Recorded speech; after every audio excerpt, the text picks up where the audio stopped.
What I guess getting to the heart of the problem, Paul, Peter, and James, I've heard people say, even I think Dr. Pagels thinks that, there's definitely a problem between the groups, because soon after that, Paul is now confronting Peter. This isn't, they're not just best pals and buds in this whole thing. Now, I confront him to his face.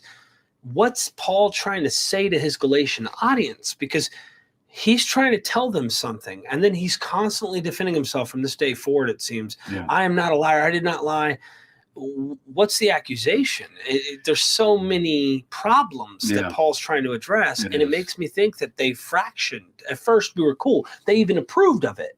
Yeah. Why are you saying that about they approved of it? I think what's probably, I'll come back to Peter, but there's a wider, Peter was a table fellowship thing, and we know what that was about. Right. I'll get back to that, but there's a wider issue, and it's absolutely the major issue.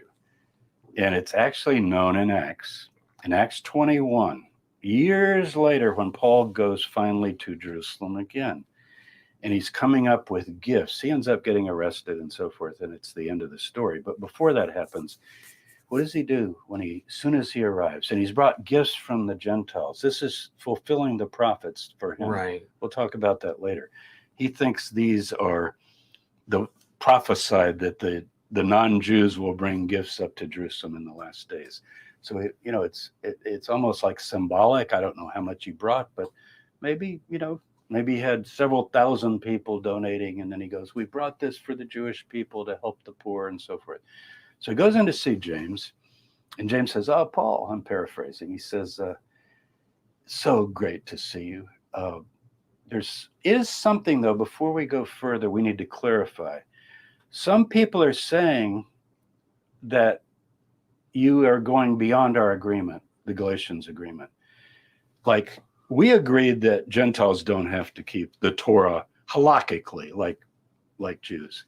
We agreed on that, so we're there. And so that's not the issue.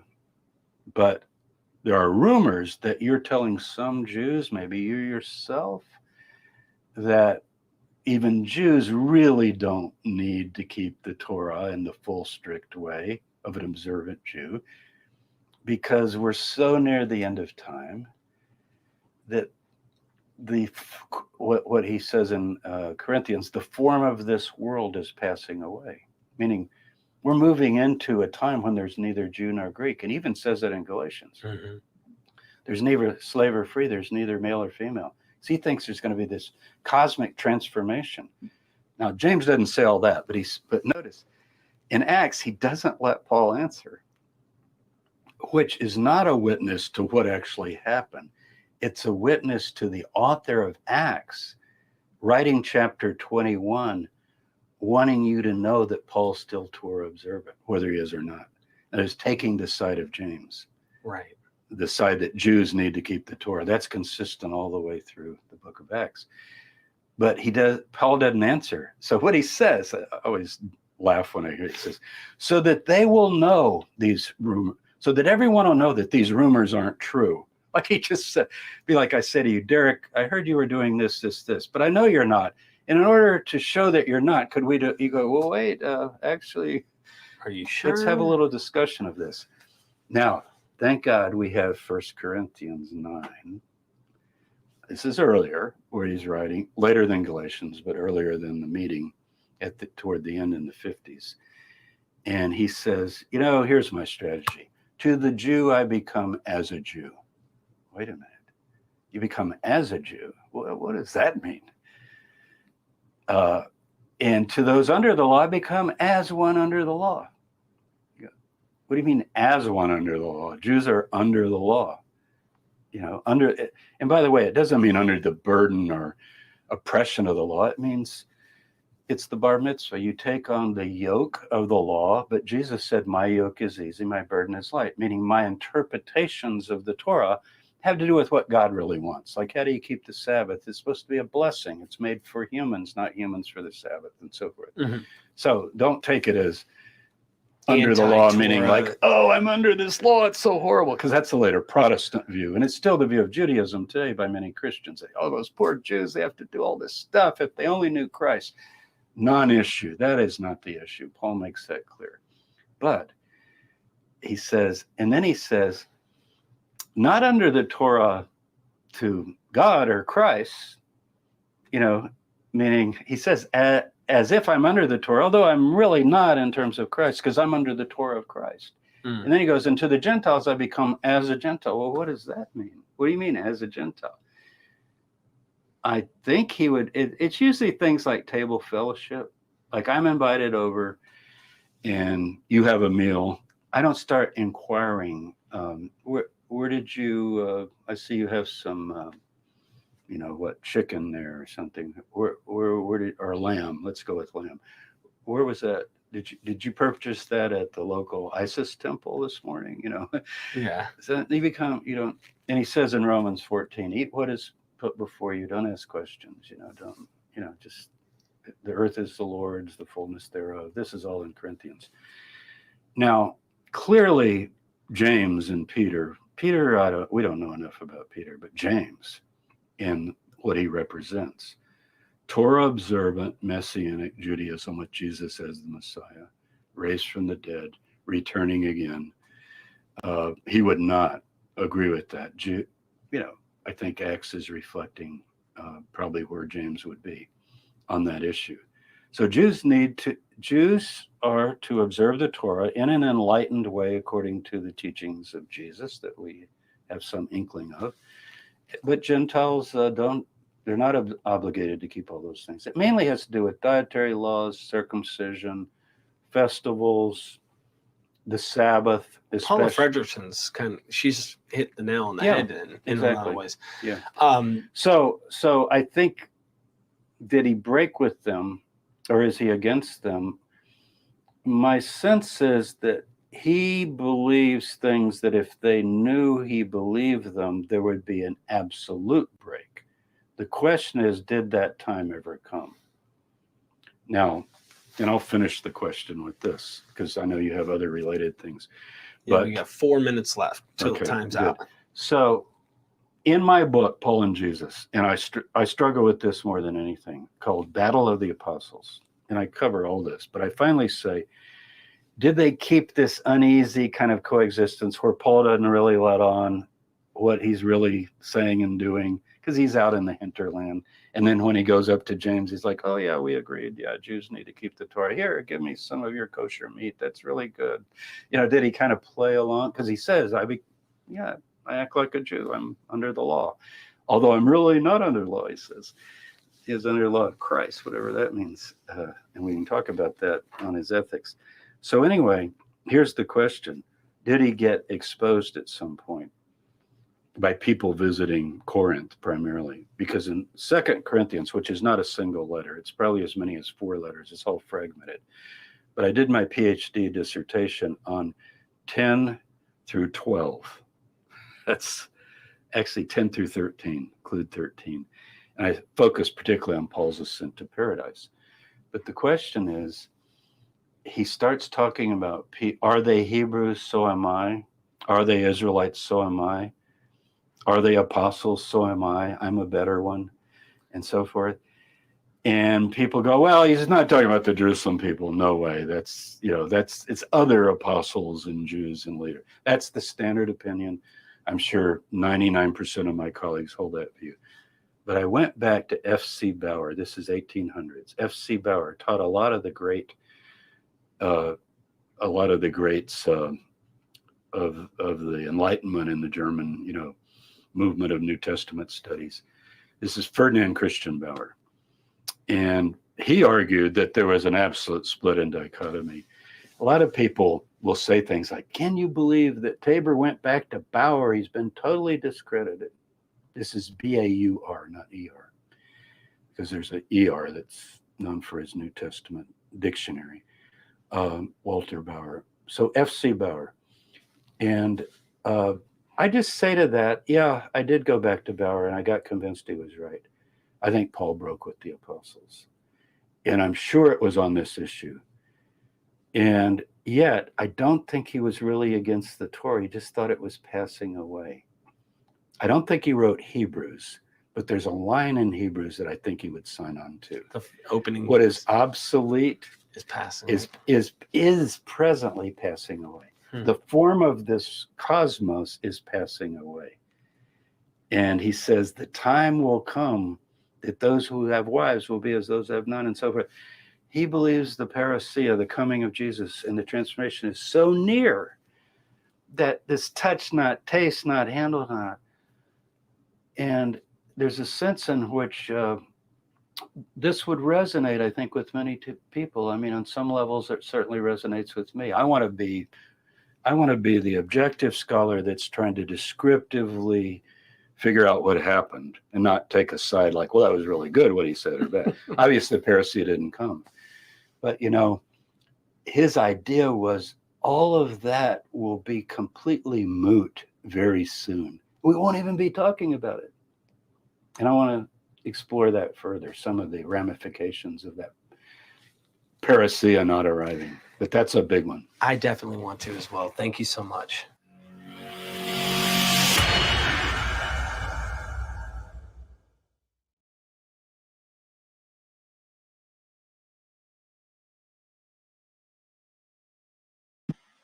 Mic check, mic check. If I can be heard, give me a Yahoo up in the chat. If I can be heard, give me a Yahoo up in the chat. Bless up, bless up. Not roll over and play dead at the feet of Luther and the reformers. They had a response to the Bang, okay, bang. Make sure we all good. Let me know if I can be heard, family. All praises and great glorification to the Most High. Whoever leader teachers of the Messiah in the hearts and minds of you brothers and sisters. Bless up. Nazarene edition 481. James the Judge, Chief Bishop of all the camps in the Yahshua HaMashiach. A lot of people don't understand who James is. His role in the early, if you want to call it church, dealing with Yahshua. He's actually Yahshua's biological brother. Yahshua, Yahweh, Yahusha, Yahush, however brothers and sisters love to say it.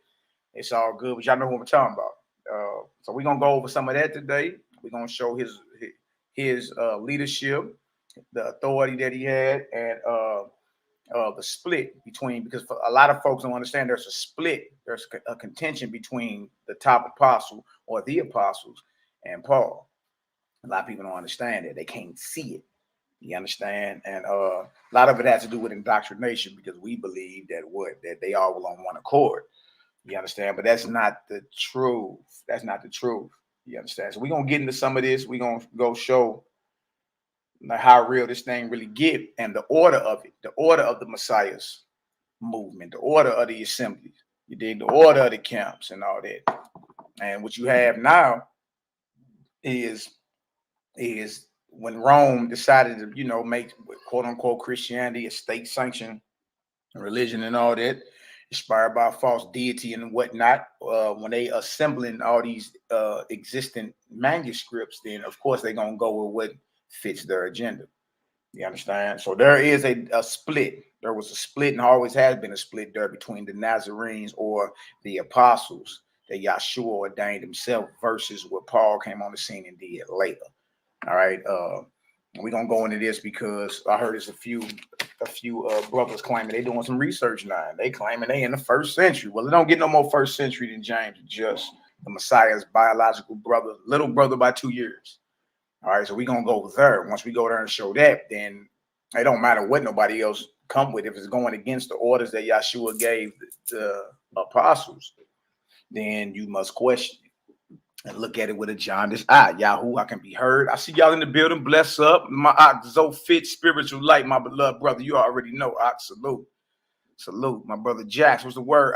Yahoo.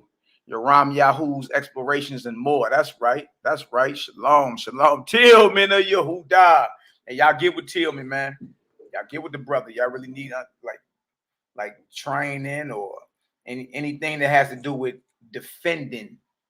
You understand? Defending what the Creator has blessed you with. And go ahead and get with the brother, man. Yah Dread Nazir. What it do? What it do, bro? Bless up. Bless up. Ira Stevens, Latray, Yahoo, what's the word? Lion of Yah, shalom, shalom. Yahoo, Seth, Ben Israel, my beloved brother, bless up. Bless up. Shalom, shalom, Simon, Uriah, Yahoo. All right, so y'all see what it is. That's right, Oxseal Team 12. Y'all get with the Ox.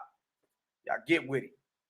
All right, I got my Ox. Matter of fact, I got the DC Sniper in the back chat. I told him whenever he's ready, it's all good. The DC Sniper, YAHKI Mac, wanted to get on here today too and discuss a few things he's been seeing. Salute to the brother. You know what I mean? Ain't nothing to it. I'm gonna bring the brother on in a second. I'm glad all y'all brothers and sisters is doing y'all thing, all praises. And we're gonna take our time. And what I've been doing this go round is just slowing down and going back over everything that we brought out last year. You understand? We say here in St. Louis, get them babies out the streets. So we going back and we're gonna slow down and make sure we ain't leaving nothing out there. Bang, bang, bang, bang, bang. You know what I mean? Simone, Uriah, Yahoo, Benny, Yah, big love. I keep speaking truth. Facts. Y'all know what it is, man. We gonna speak. We gonna speak. They gonna have to cut our tongue out before we stop. And even then, we gonna speak and we gonna use our minds to speak. Whatever, man. You understand? Truth is truth. So big love to all y'all too. Right on for y'all prayers. Right on for y'all support. It's much love. What up, Slim? My Ak Daisy Ben Israel in the building. Bless up, Ak Joseph Evans, my beloved brother, man. All praise to the Most High for keeping our niece within his bosom, brother. Abundant blessings. Brandon Carter, I see you in the building, Ak. Shalom, shalom, shalom. All right, I got my Ak DC Sniper in the back. Go ahead and bring my Ak on, little taste. All right, I'm gonna mute him for a little minute till he get back up here. And let's rock. I think I can mute him. Bang, bang, bang. All right, so look, y'all see what this is. I want to start it off right in the Bible first. All right, and I want to go show in the Bible that Yahshua actually has brothers and sisters. You know what I mean?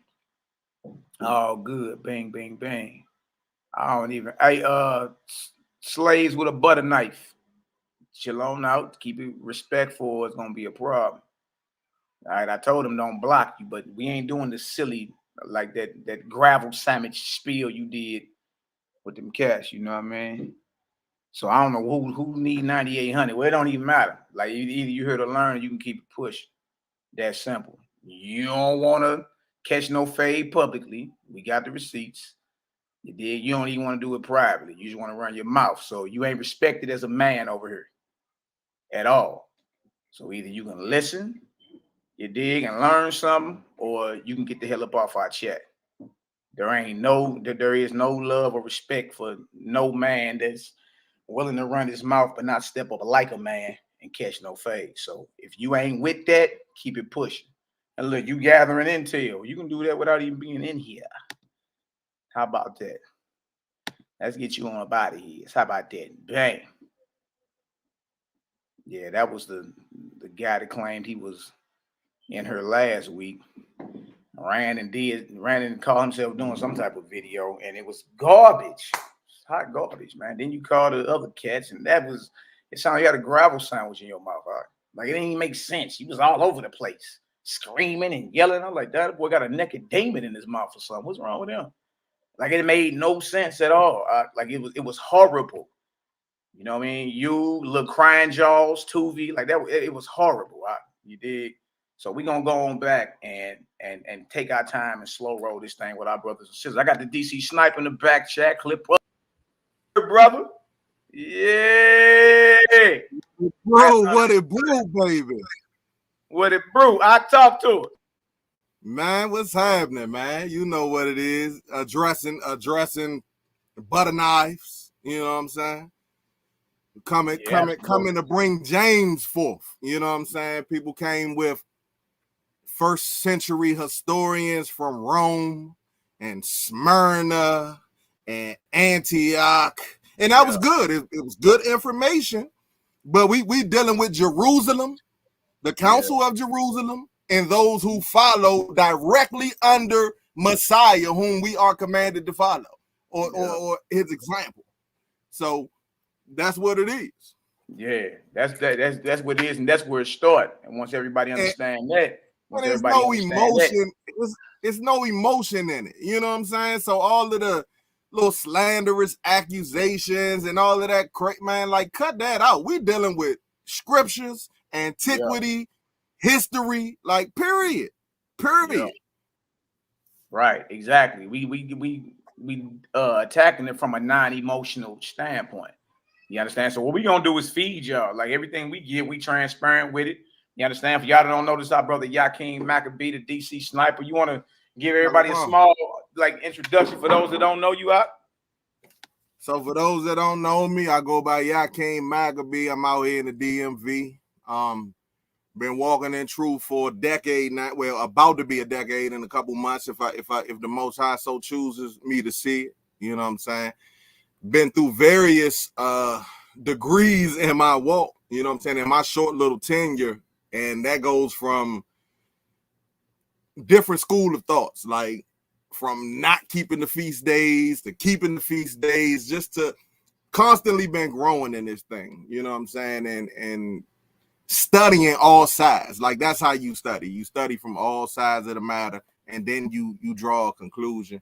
And in my walking in my journey, that's what I've been doing. Some of y'all might know me from the music, which, man, we gotta get back on that, Hebrew. But from the music and dealing with the, you know, the station and stuff like that. So man, that's basically it. I'm a regular dude, just like y'all. Ain't no different. Ain't no difference. Just try and bring forth this truth, period. Absolutely. Or what I know, you know what I'm saying, the truth. Absolutely. And there ain't no private agenda, sir, with the brother. You know what I mean? I know this brother, met him in the flesh, made music with him. You understand? Genuine brother. Like even look, this is the first brother, for y'all that don't know, this is the first brother told me chicken was unclean. Yeah, look, listen to me. Years ago. You remember that? Right after we met each other, you got me a video like, hey, man, I can't even cut this, man. Get it back at me. You know what I mean? I remember that. I remember the picture we took down at the awards. You had the cuckoo on your bed, and I was messing with you about that. Yeah. But it's all good, man. It ain't nothing but love. So what we gonna do here is show y'all James the Just. For y'all that don't know who we call Yahshua, the Messiah, had biological brothers and sisters. He had a family. You understand? He got cousins. He had a cousin named John the Baptist. Most of us know. We know how he met his end. We know how the Messiah met his end, but we all understand he lives on. You dig? We know if you get into the history of James, how James went down. You know, it sounds just like what happened to Stephen in Acts the 7th chapter, Acts the 8th chapter. And you start seeing that Rome was coming at these brothers with this understanding right here. It wasn't about, in other words, these brothers was not murdered and thrown down just because they was preaching render to Caesar's what Caesar's. Nah, it was something totally different going on that history unveils. You understand? And so we're gonna get into this, and just to let the brothers and sisters know that if you call yourself a follower of Messiah, then you must understand that he left instruction, he left order, he left leadership and structure. You understand? And if anybody coming outside that structure, it got to get questioned. It got to get, it got to get questioned and scrutinized. So first I want to go is just to show right in the Bible that James is the brother of Messiah. Let's go to Matthew 13 first. And YAHKI, wherever you want to go, let me know. If you want to share your screen, let me know. Let's get it. Man, I ain't even download the pictures or nothing, so let's go. Well, look, it's gonna be other top sessions. Yeah. Believe that. We can always do a part 2. You know what I mean? Let me get my script, bro. Oh, okay. Or better yet, what you about to share the screen? I can read it if you want. Yeah, I'm about to share the screen. I'm about to share the screen right here. Bang. All right, I'm about to share the screen. Let's eat, brother. Let's work. Bang. Share screen. All right, wow. All right, first spot we're going to go to, y'all, is Matthew the 13th chapter. All right.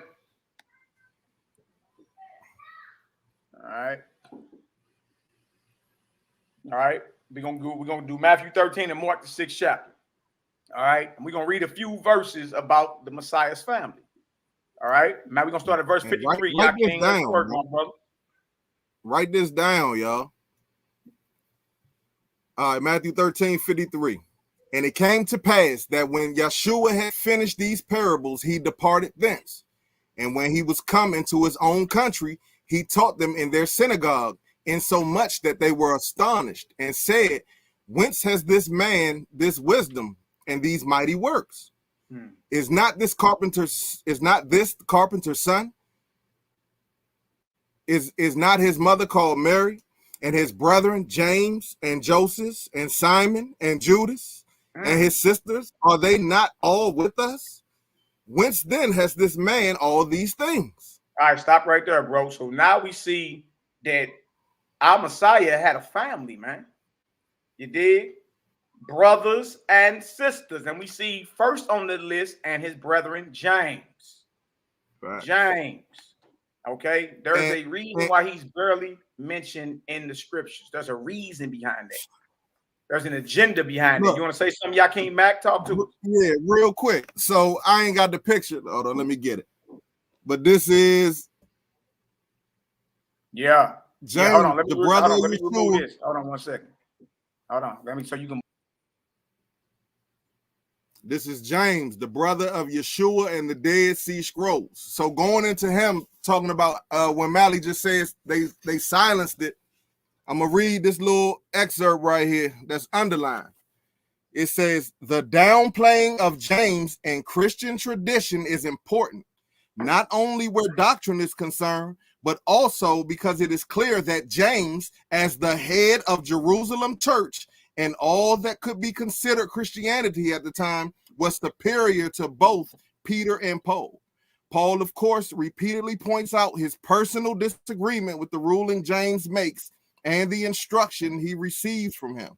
He even denigrates the authority of those he calls leaders, pillars, archapostles, who consider themselves important or write their own references, and often displays his unwillingness to follow the views. He never, however, contests James' legitimate right to exercise the position he occupies, nor the fact of his authority. In Galatians, he makes it clear, too, that the character he calls either Peter or Kepha was subservient to James and not only obliged, but willing to defer to James' leadership. And that's in Galatians 2:11 and 12. Absolutely. You know we're going to hit Galatians. We're going to hit Galatians today if we got time, man. But yeah, and I advise everybody jump out there and grab Robert Eiserman's books, man. It's very, very thoroughly detailed. Very thoroughly detailed. He went in on, like, if you talking about historical and what's really going on, and then analyze the text and like, man, look, it's all right there. It's all right there. So that was a good one right there. You already know. Any more? Come on with it. Let's let the spirit flow. We clipped up. All right, clip up. That's right. All right, let's jump over to Mark 6 and get a second witness. All right, Mark 6, we're gonna start at verse 1. All right, let me stop sharing real quick. In fact, I gotta stop sharing. Bang. We go to Mark 6. So we see he got brothers and sisters, right? He got brothers and sisters. All right. And it was a family situation because even after James, who took over? His brother Simon Bar, right? That's right. And they just mentioned Simon, didn't it? Yeah. Simon was mentioned also in the list of brothers. Yeah. See what I'm saying? It's the history. You understand? That the war against Rome was a messianic war. You got to understand, 1 million of us died in that war, man. We ain't even talking about those of us that made it out. But 1 million of us died in that war. We thought the world was over. What you mean? That was a messianic war. We was not going for we're not going for none of this Roman stuff. Y'all gonna have to come on with this. You understand? And look, when you're dealing with wars, the winners of these wars rewrite history and write history and control history. We see right now who controls history.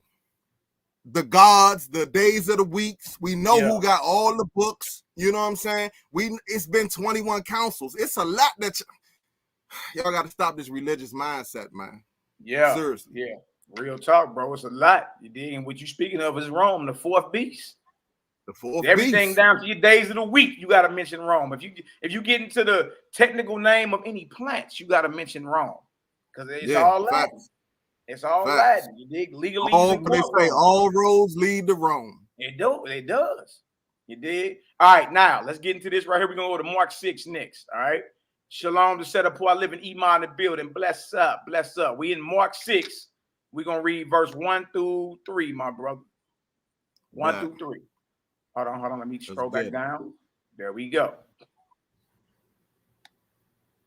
Mark 6:1. And he went out from thence and came into his own country, and his disciples followed him.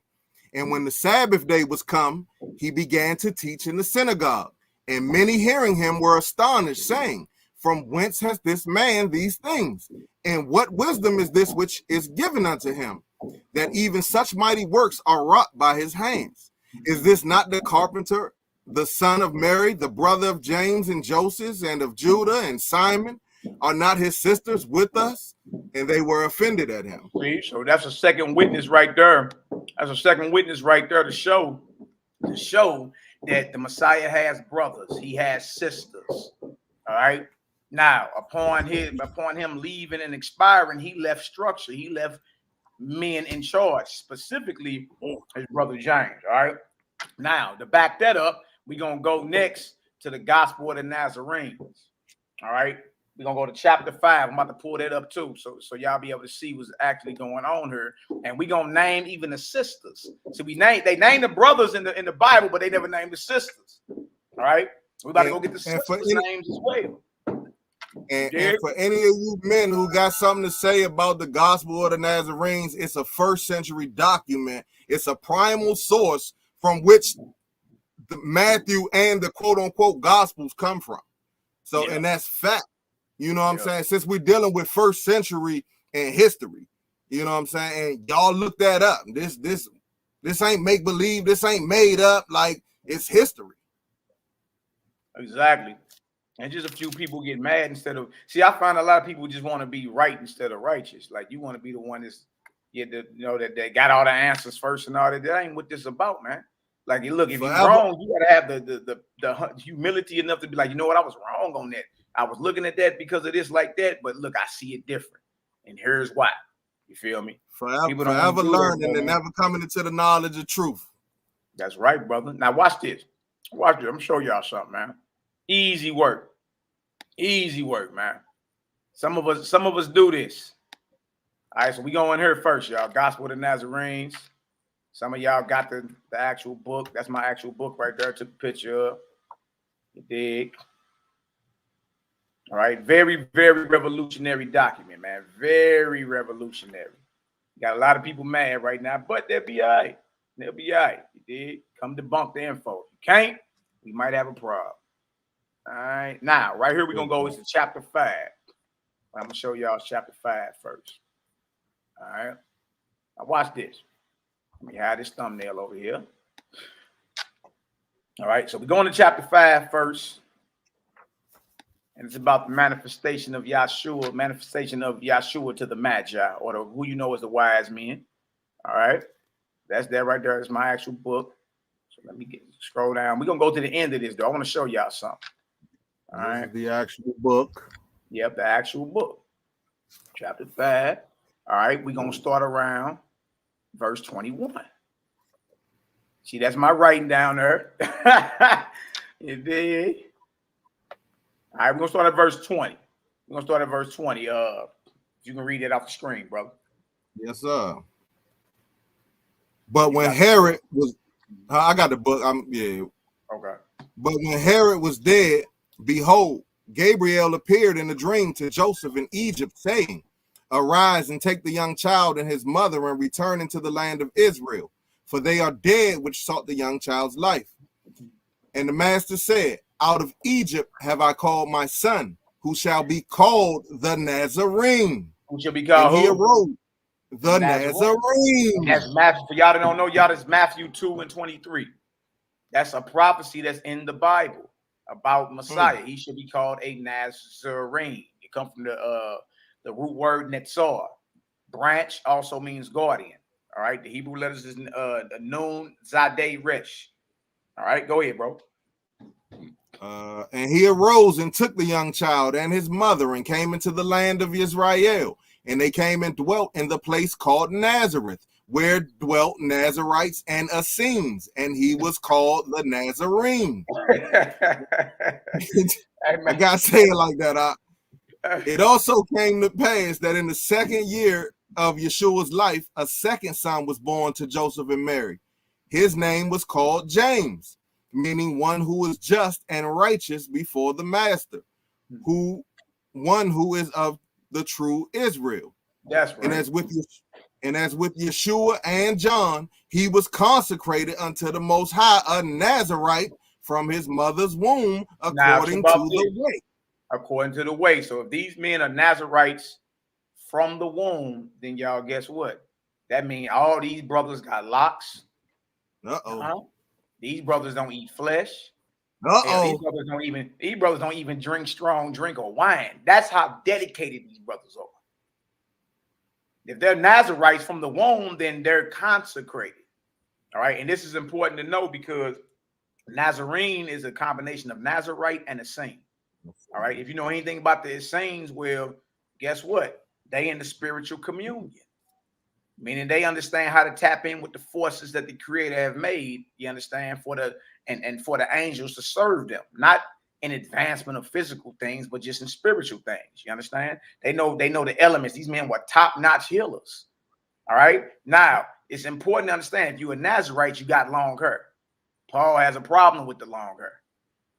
Doesn't nature teach you that he that have long hair is a shame? Who you think he's talking about? All right. Paul also got a problem with the brothers that don't eat flesh. He said those that eat herbs or wheat. Who you think he's talking about? Who you think he's talking about? He got a problem with the brothers that commune with angels. That's in Colossians. He got a problem with the brothers with the long hair. That's in Corinthians. And he got a problem with the brothers who don't eat flesh, calling them weak. That's in Romans. Y'all, for y'all that don't know, Paul is going against the disciples. The disciples, especially the top disciples and apostles, they was lifelong Nazarites. And bro, even before the Messiah, you feel me? So when Paul's dissing the long hair, when he's dissing the eating the herbs, and when he's dissing spiritual communion, just know he's talking about the Nazarenes. That's who he's talking about. It just so happened the Nazarene sect is the official sect that's running the Temple Mount in Jerusalem. When he found the church or the Council of Jerusalem. Yeah. And even with that script, like before I came into this understanding, that script used to throw me because he said it's unnatural. But if it's unnatural, then why does hair grow? You know what I'm saying? Like on a male. Like it just ain't make sense to me. You know what I'm saying? At all. Right. Exactly, bro. Now look at this. To verse 23. What it say? In later years, they would have 3 more sons, Judah, Justice, and Simeon, and also 2 daughters, Asiya and Lydia. Look at that, Asiya and Lydia, the Messiah's sisters. All right. Look at all his brothers. So there's 7 of them, right? It's 7 children total. Yeah. It's 5 sons and 2 daughters. All right. Now, how many of us even knew that? How many of us even knew that before we came into this understanding? I know I didn't. I used to skip right over. I didn't even recognize that he had a family like that. You dig? I didn't even peep. You know what I mean? So I knew of James and I knew of John. Go ahead. You said what? No, I was saying I only knew of James and John, his cousin, John the Baptist, quote unquote.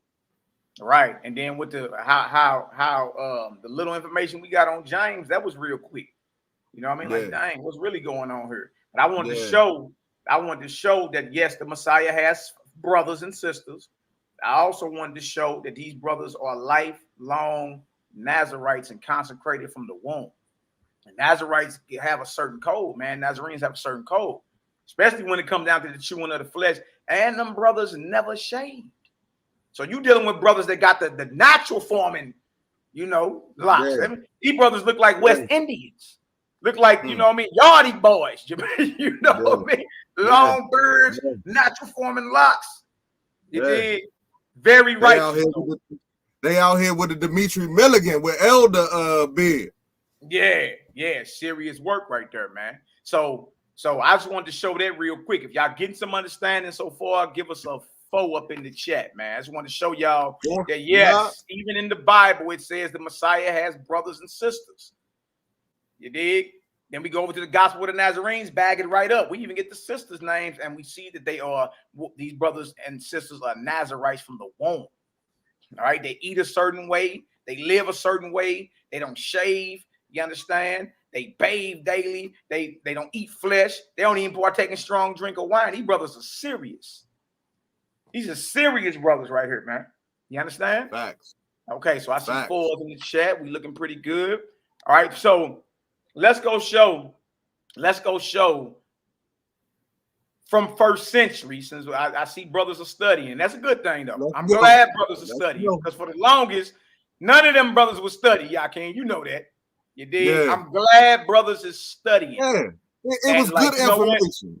I looked up the other day, LaCrying Jaws had Eusebius up. I said, oh, look at LaCrying Jaws. Yeah. He got Eusebius on the screen. But we're going to get into Eusebius, though, because he spoke of James. Yeah, he did. I got him, too. I can look, we got all of it, man. You know what I mean? And a lot of people in here saying they didn't know that. So all praises. That means enlightenment is happening. So all praises. So what I want to go to next, I'm going to go to Clement. First century, travel with Peter. Kepha, documenting his battles. All right. So we're going to go to Peter's letter to James and then Clement's letter to James. All right. Now we got Peter and Clement, one a Brew, one a Gentile, right? And let's see if they have the understanding on who James is. Then we're going to get into Acts. Go ahead, bro. And y'all, just so y'all know, it's 2 Clements. So in history, you're going to have 2 Clements. You're going to have Clement of Rome, and then you're going to have Clement of Egypt. Alexandria, Egypt. So just make no mistake about that. But I believe that they brought out Clement of Rome. So let's go into his literature. Like, well, okay. Well, that's still, we dealing with first century. So we finna go into his literature and see what he talking about. Y'all want to go deal with Clement of Rome? Let's go. That'll work. That's easy work, man. Easy work. So I'm gonna pull this up for y'all that don't got it. It's the Clementine homilies, aka the Nazarene Acts of the Apostles, or the recognitions of Clement. All right. We're gonna go right into the beginning of this deal. Right into the beginning of it. The very beginning is Peter's letter.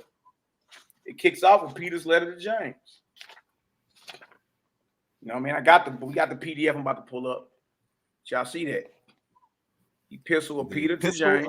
Peter to James. There it is right there. And when you get over, it's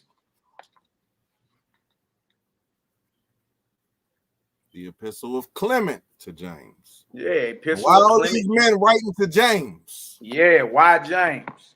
Why James? Why James? Now, why this? The brother of Yahshua. Yeah. Obviously, something else is going on that the writers or the redactors or the editors of the New Testament don't want to come out. That's why you barely hear about James. You did, but even Paul told you in Galatians 1, James is the master's brother. Even on Paul's own lips, who he didn't go learn from. Paul admitted. Right. You did. And eventually, Paul had to go check in with James himself. Eventually, when he decided to. Exactly. You got to come on home, player. You got to check in. These are the men that knew Yahshua in the flesh. All right, now watch this. Let me share this real quick. All right, let's work. This is what we're here to do. We're here to work. I'm glad, bro, and them diving deeper though. Keep it all the way. It was good information. Yeah, it was excellent information. You can't be afraid of information, y'all, ever. That's one thing we can't do as a people. Stop being afraid. Yeah. That's how you get stuck in a religious mindset. You know what I'm saying? Like, a lot of us was trapped in Christianity for so long, and you was offended by that, but you doing the same thing inside of understanding that you're Israelite. Like, you're being stuck in religious mindset when you choose not to take in the information at all. Like, young, it's 2022. There's plenty of information out here. It's no excuse for people to be ignorant out here, especially us inside of this quote unquote understanding. And I'm not talking about Nazarene, but I'm just talking about the Hebrew faith. Right. Like, we got to stop being religious. We got to stop. You know what I'm saying? Like, at the end of the day, when I see that, all I see is Pharisees. That's all I see. Exactly, bro. Exactly. We can't be like that, man. We can't be like that. Don't be like that. It ain't gonna get us nowhere. Never stop growing, never stop learning, stop being scared. Like, how you gonna study if you don't study all sides of a matter? It don't make sense. You can't listen to somebody and then just go, oh, this is the end all be all. It don't work like that. And then you get in your feelings when you get cut by something that you ain't even know because you chose not to study it or listen. So listen to it. You know what I'm saying? Take in the information, write it down. Like, stop being rebellious. Just it is what it is.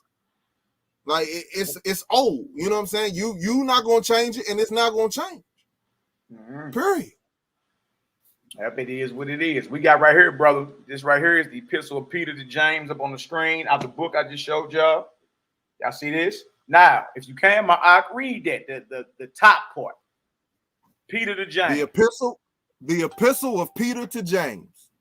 Peter to James, the master and bishop of the Holy Church, under the Father of all, through Yahshua HaMashiach, which is peace always. So this is Peter, who Mashiach said, on this rock I'm gonna build my assembly, right? This is Peter acknowledging that James is the master and bishop of the Holy Assembly, the holy set apart church. This is Peter writing to James, calling him this, announcing himself. They did. Peter to James, the master and bishop of the set apart assembly under the Father of all. That's the Most High. Through Yahshua HaMashiach, which is peace always. So I wanted to go here first and show that Peter is acknowledging that James is the master or the leader over Yahshua's movement. You dig? This is Peter's letter.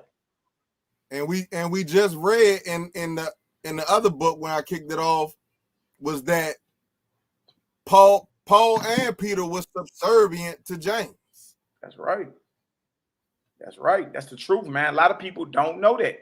And without knowing that, somebody else can come with their own agenda and have you thinking that, you know, this is the way to go when really the brothers had a conflict. They had a split. Now, that's where the split first happened, right there. You know what I mean? The split first happened back in first century. Keep in mind, James is Yeshua's brother. Like when you get into the gospel of the Nazarenes, you're going to see like they traveled together. They went and learned together. Like, what was it, a 2-year difference? Yeah, something like that. Yeah, so they came up together. And this is James. This same James is now the leader of the Council of Jerusalem, which set the standard for all Christianity. Period. In the first century. Period. This is before Rome. You understand? This is before any of that. James was already set up in the creed. This is how the movement is going to be ran. You see, and look, it makes sense. It would be a family movement. The best revolutions are fought with families. That makes sense. Right. That makes sense. It would be his brother to take up. You know what I mean? Now, trip out this. Yeah. You even got a saying out there that Paul understood Messiah better than even James. How? Wow, this is brother. Like, he used to smell his farts growing up. Like, how he know him better than him and he never met him? He ain't never seen him. Never seen him, never smelled him, never touched him, none of that. Yo, man, that shit is crazy, man. Hey, man, it's crazy. But yet this is the same man that dominates the New Testament. You know what I'm saying? To a no count. It's crazy. That's right, brother. But none of the disciples.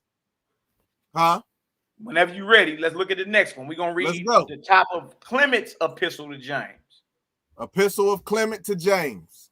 Clement to James, the master and bishop or leader of bishops who rules Jerusalem, the holy church of the Hebrews, and the churches everywhere excellently founded by the providence of Yah, with the elders and deacons and the rest of the brethren. Peace be always. Now, Clement go even harder in addressing James, don't he, boy? He say the master and the bishop of bishops. But hey, can you let them know who Clement was, just in case, you know what I'm saying, nobody understands who Clement is? Yeah, Clement is someone that actually was born in Rome, all right, and always had these questions about the Almighty, the Creator, you dig, and never could be satisfied by all this Roman philosophy. So one day he heard Barnabas teaching in Rome and was like, hey, that's interesting. You dig? And Barnabas was like, you think I'm cold? I got somebody for you. So he took him on back to Peter. Peter took him to James. James say, look, follow Peter around and document everything he does, because he about to go and battle Simon Magus. You dig? But we need, and at the end of every 7 years, send me his teachings and write. So Clement went and did that. Clement actually served Peter. You dig? Peter. He actually served Peter and documented Peter's battles against Simon Magus for many years, man. Many years.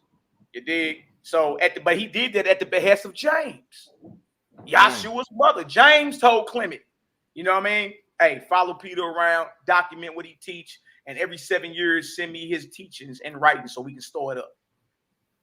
You see that? So Clement is saying flat out, James is the master and the bishop of bishops, right? So it don't matter if you're talking about Bishop of Smyrna, Bishop of Ephesus. But look, if they ain't coming up under the authority of James, they are not to be received. And we gonna read my God. We gonna read that. We gonna read that.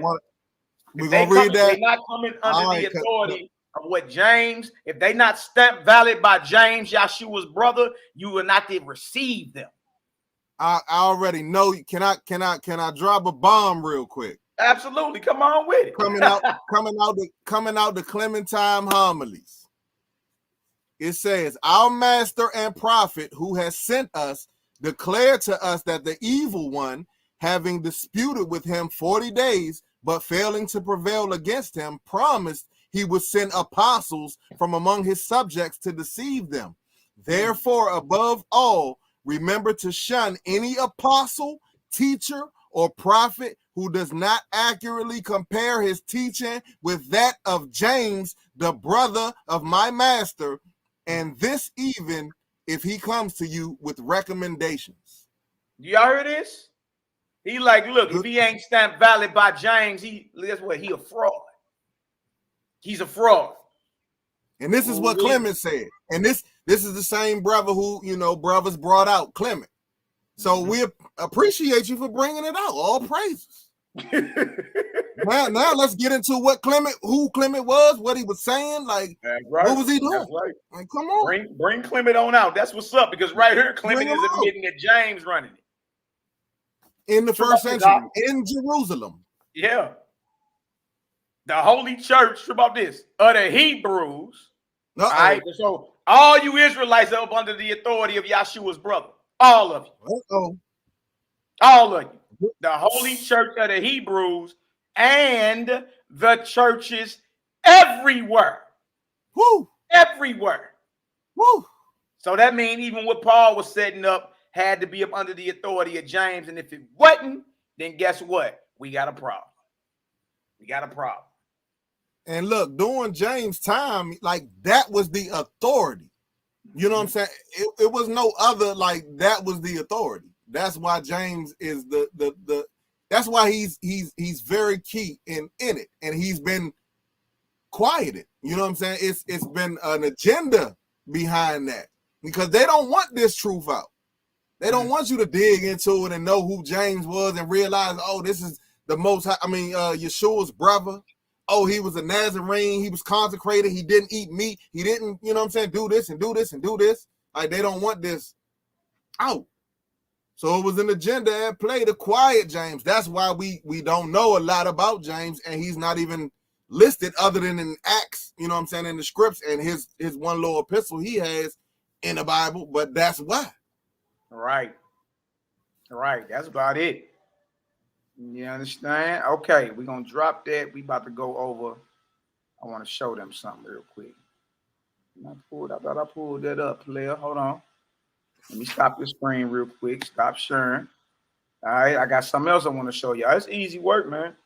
It's easy work. And when we get back, and once we understand his authority and what he has, and now we can go compare the teachings. Okay, this is what he commanded Paul. Did Paul teach that? Because Paul had a chance. He did, but did he teach that, though? And if he didn't, if he's teaching something opposite of what the established disciples of Yahshua teaching, And I mean, I can't make a decision for you as a man or anybody else as an adult. You understand? But to me, it just makes more sense that those that knew him, those that grew up with him, those that he taught and raised and witnessed, they would understand him more than somebody who never met him. That just makes sense to me. It may not make sense to everybody else, but to me, that makes sense. So when I see that he differs with him, look, I got to roll with the disciples. I don't know how to, make them feel as if everything adds up and harmonizes. It don't. Facts. And one thing for me was, where are all of the disciples' writings? You know what I'm saying? That was probably the first thing that sent me like, wait, hold up. Why is Paul dominant and he never met HaMashiach? Like, where are all the writings of the disciples at? You know what I'm saying? And that's what sent me on my quote unquote, I guess, journey, this part of my journey. Absolutely. But these are questions that you have to ask yourself. You know what I'm saying? And then go into it and see, because it's been 21 councils of heathens that has infiltrated and dealt with, from 325, the Council of Nicaea, all the way to 1965. Facts. These council of heathens have had their hands in these scripts and in these scrolls and holding stuff. The Dead Sea Scroll, they pressed them peoples out for it, but they held them for 40, almost a half a century. Yeah. Yeah. Absolutely. Absolutely, brother. All right. So question all of this, man. Question it, man. Research it. Yeah, ain't nothing wrong with it. And this is history. It can't be refuted. It's history. Exactly. All right, so we're gonna go right here to Nazarene Acts. Another basically the Clementine, what we just read. It's a few things that's added in here. You did, but right there. All right, so where we gonna first go, we're gonna go on down to where James and them, they're at the table of contents right there. All right, matter of fact, I had this on the side really. Well, my brother Ock Tillman say they wasted their time making that video. Shot themselves in the foot. Hey, shout out to my Ock Tillman. That's my brew right there. We bang every day. That's right, Ock, man. What it brew. All right, now we're gonna jump down. We're gonna jump down to where it went down, and they had to go ahead and go get James, and James came into the temple.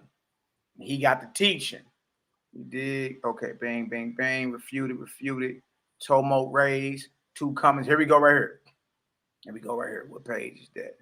That's chapter. All right, bang, bang, bang.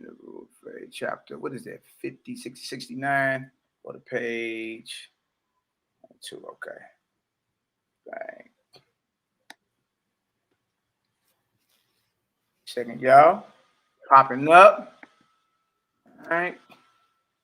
We got to go on down to chapter 69. And I got you. We're going to work. Now, this is James himself in the temple. In the temple. All right. And showing right in front of everybody how the temple is going to be destroyed. All right. Discussion resumed. Okay. 2 rules of faith. And then he gets into right here. This is right before 2 comings of HaMashiach. Right after this, guess who steps on the scene and try to kill James? Wow. It is. All right. Let's get into it.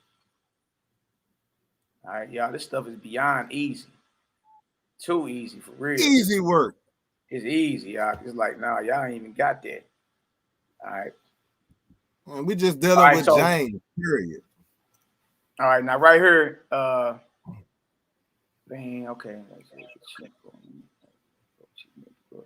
All right, so look, I'm gonna start up here the rule of faith, and this is Gamaliel, an infamous rabbi in Judaism to this very day, 1st century nonetheless.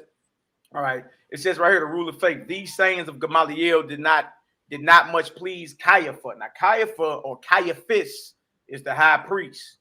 You read about him in John the 11th chapter. All right, his Hebrew name is Caiaphado. All right, so these sayings of Gamaliel did not much please the high priest Caiaphas, and hold him in suspicion, as it seemed he began to insinuate himself cunningly into the discussions.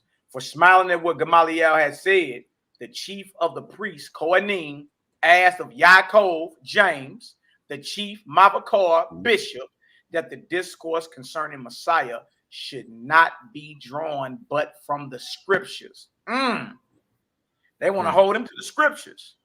That we may know, said he, whether Yahshua be the very Mashiach or no.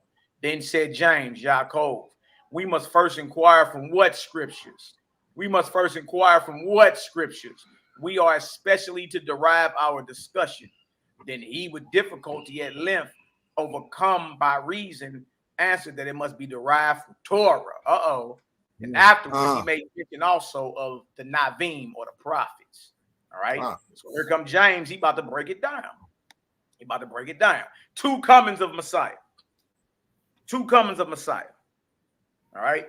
To him, our Yaakov, James began to show that whatsoever things the prophets say, they have taken from Torah. And what they have spoken, what they have spoken is in accordance with Torah. He also made some statements respecting the scrolls of the kings and what way and when and by whom they were written. He was going hard who wrote them and what way they were written, what writing style they were compiled in, when. You see what we doing, how thorough we get down in our research now? James and them was doing the same thing. See, he made some statements respecting the scrolls of the kings in what way, meaning how and when and by whom they were written and how they ought to be used. But you want to get on us for being critical. Nothing wrong with critically thinking, man. That's what these brothers were doing. And when he had discussed most fully concerning Torah and had by a most clear exposition, brought into light whatever things are in it concerning Messiah, he showed by most abundant proofs that Yahshua is the Mashiach, and that in him are fulfilled all the prophecies that related to his humble coming. For he showed that two comings of him are foretold, one in humiliation, which he has accomplished, the other in glory, which is hoped for to be accomplished when he will come to give the kingdom to those who believe in him and who observe all things that he has commanded. And when he had plainly taught the people concerning these things, he added this also, that unless a man be immersed in water in the name of Yahshua, as Yahshua taught, he can neither receive remission of sins nor enter into the Malkuth Shamayim, kingdom of heaven. And he declared that this is the prescription of the unbegotten creator, Yah. Notice the Most High is unbegotten. Nobody sired the Most High. To which he added this also, do not think that we speak of two unbegotten creators, or that one is divided into two, or that the same is made male and female, but we speak of the only begotten Son of the Most High, not sprung from another source, but born from the Most High's bosom. And in like manner, we speak of Ruach. When he had spoken some things also concerning mikvah through 7 successive days, he banging a whole week. He persuaded all the people and the priests and the high priest. That means Caiaphas. Kohen Hakadah is the high priest, that they should hasten straightway to receive immersion. So he over there spitting and convincing so thoroughly for a week straight that he didn't convince all those who don't believe in Yahshua to come on to the water and get baptized, get immersed, get this mikvah. You see this? Paul Bateman, we reading from the Nazarene Acts of the Apostles, my beloved elder. Bless up. And Mally, who was that who was speaking? I said, who was that who was speaking? That was James speaking. Oh, okay. That was James, the brother speaking. Yahshua. The brother of Yahshua. Brother Yahshua. in the first century. First century. The leader of the Council of Jerusalem. Yeah, the leader. Oh, Bishop okay. Bishop. For sure. Just so we clear. Okay. You can't even get around it. For anybody that's trying to, you can't get around it. That's serious. They said you cannot get around it. Now watch this. Talmud raised by who? Shaul or Paul. Paul. Now, this showing you right here, Paul is an enemy to the Nazarene sect, the Nazarene way. And he's an op. You see that? Like James speaking for a whole week, and he got even the high priest Caiaphas ready to get immersed. Y'all see this? He going, look, he even critically thinking when it come down to the Torah and the scrolls of the kings, he want to know how it was written, when it was written, by whom, and how they supposed to be used, because they understood. You understand that the written Torah that they have is problematic if you got false scribes out here. So they were critically thinking about the Torah. When they used Torah, they were critically thinking. They weren't just saying, okay, let's say that, go do it. No. You got to make sure it line up with the character of the creator. Hold on now. You said Caiaphas, he had Caiaphas ready? Caiaphas was ready to get baptized, immersed. Before I thought it was Gamaliel. You said what? Gamaliel. Oh, Gamaliel? Because didn't Caiaphas, after that, didn't Caiaphas pay for pay Paul we finna keep reading. I just seen it said Kohen Hakadah right there. It said right here at the bottom of that, it said right here. I'm gonna highlight that. It says, it says through 7 successive days, he persuaded all the people and the Kohen Hakadah. That's the high priest. That's Caiaphas. But is that plural though? Because right after that, don't Caiaphas pay Shaul to get them out of there? Oh yeah, and look, we about to read Shaul. Now look, Caiaphas was ready until Shaul raises riot. Okay, got you. You know what I mean? Caiaphas was ready until Shaul came in and was like, we ain't getting down with that. Y'all crazy as hell. Yeah. So this is Paul or Shaul coming in showing that he's an enemy, actually, y'all. He's not in agreement with these brothers. And this is before Damascus, right? But even after Damascus, he's not in agreement. Now watch this. Hey, hold on, man. Go ahead, bro. And when matters were at that point that they should come and be immersed, someone of our enemies entering the heckle, our enemy. One of our enemies. Go ahead. Entering the temple with a few men began to cry out and say, "What you mean, O men of Israel? Why are you so easily hurrying on? Why are you led headlong by most miserable men who are deceived by Simon, a magician?" While he was thus speaking and adding more to the same effect, and while Yaakov was refuting him, he began to excite the people and to raise a tumult, so that the people might not be able to hear what was said. Therefore, he began to drive all into confusion with shouting and to undo what had been arranged with much labor, and at the same time to reproach the Kohanim and to enrage them with rivalings and abuse, and like a madman to excite everyone to murder, saying, "What do you? Why do you hesitate, O sluggish and inert? Why do we not lay hands upon them and pull all these fellows to pieces?" That man was angry. Yeah. And when he said this, he first, seizing a strong brand from the altar, set the example of smiting. Then others also, seeing him, were carried away with like readiness. Then ensued a tumult on either side of the beating and the beaten. Much blood is shed. There is a confused flight, in the midst of which that enemy attacked James and threw him headlong. That says that attacked James and threw him headlong from the top of the steps. And supposing him to be dead, he cared not to inflict further violence upon him. Did y'all hear this?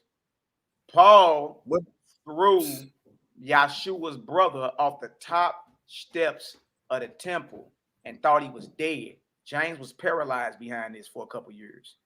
Yeah, punished. Paralyzed. This is what Paul did. This is what Paul did. You see this? That enemy is Paul. Paul started a riot. He didn't like what Yaakov was talking about. He seen how he was very skillful in delivering the understanding to where everybody about to get water immersed. So he starts a riot. You feel me? And then guess what? Blood is being shed everywhere.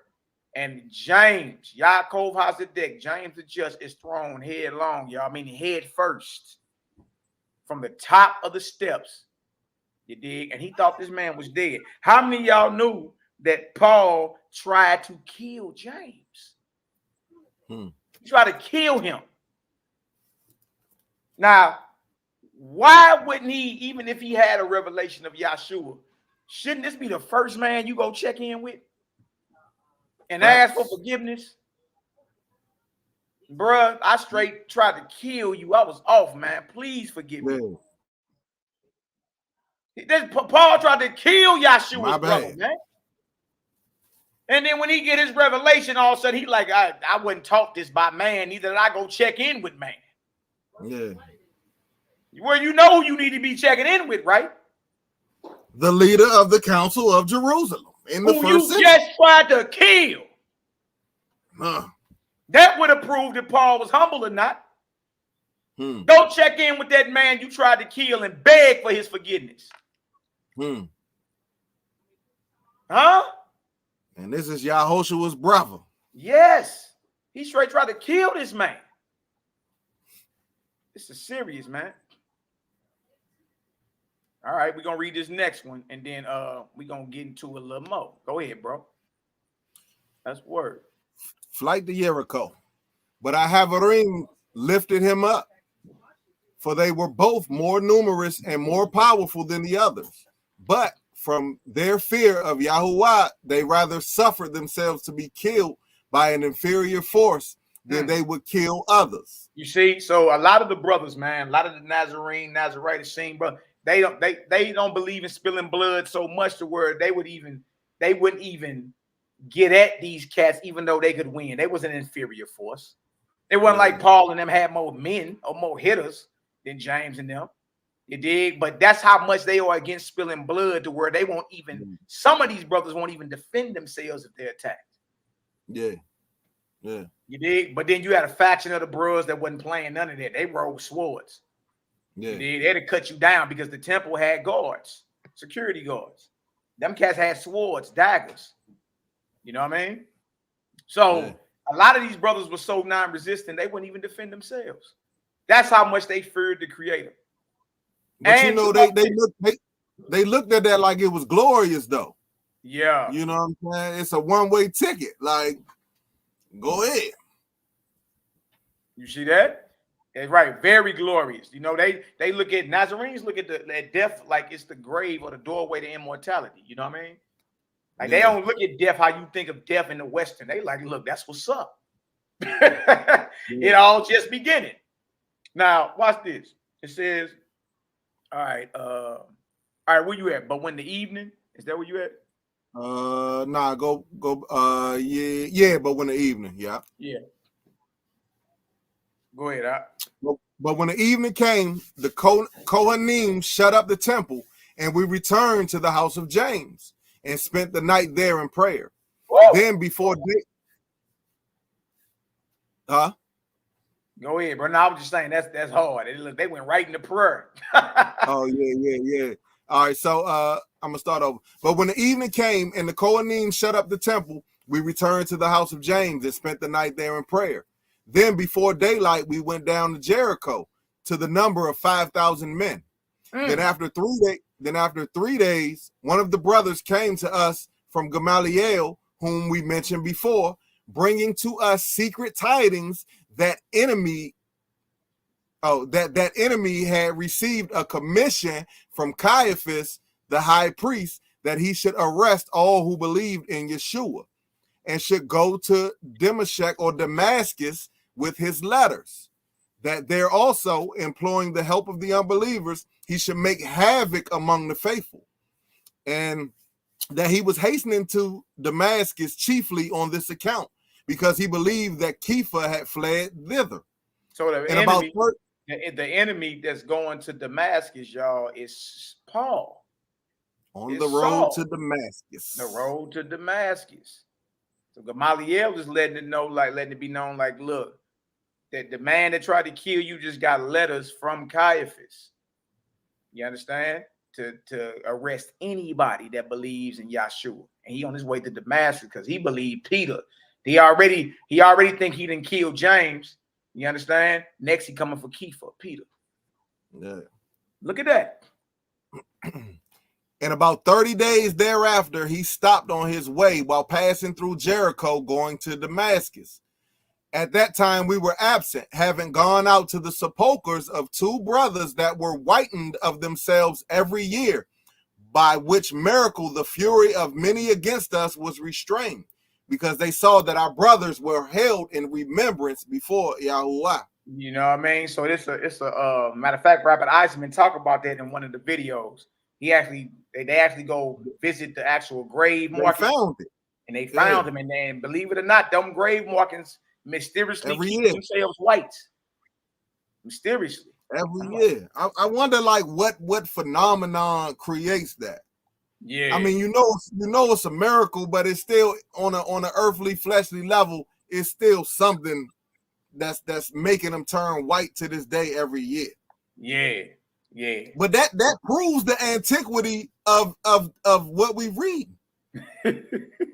that proves it to be true. Like, because this is factual, them stones, them sepulchres turn white every year.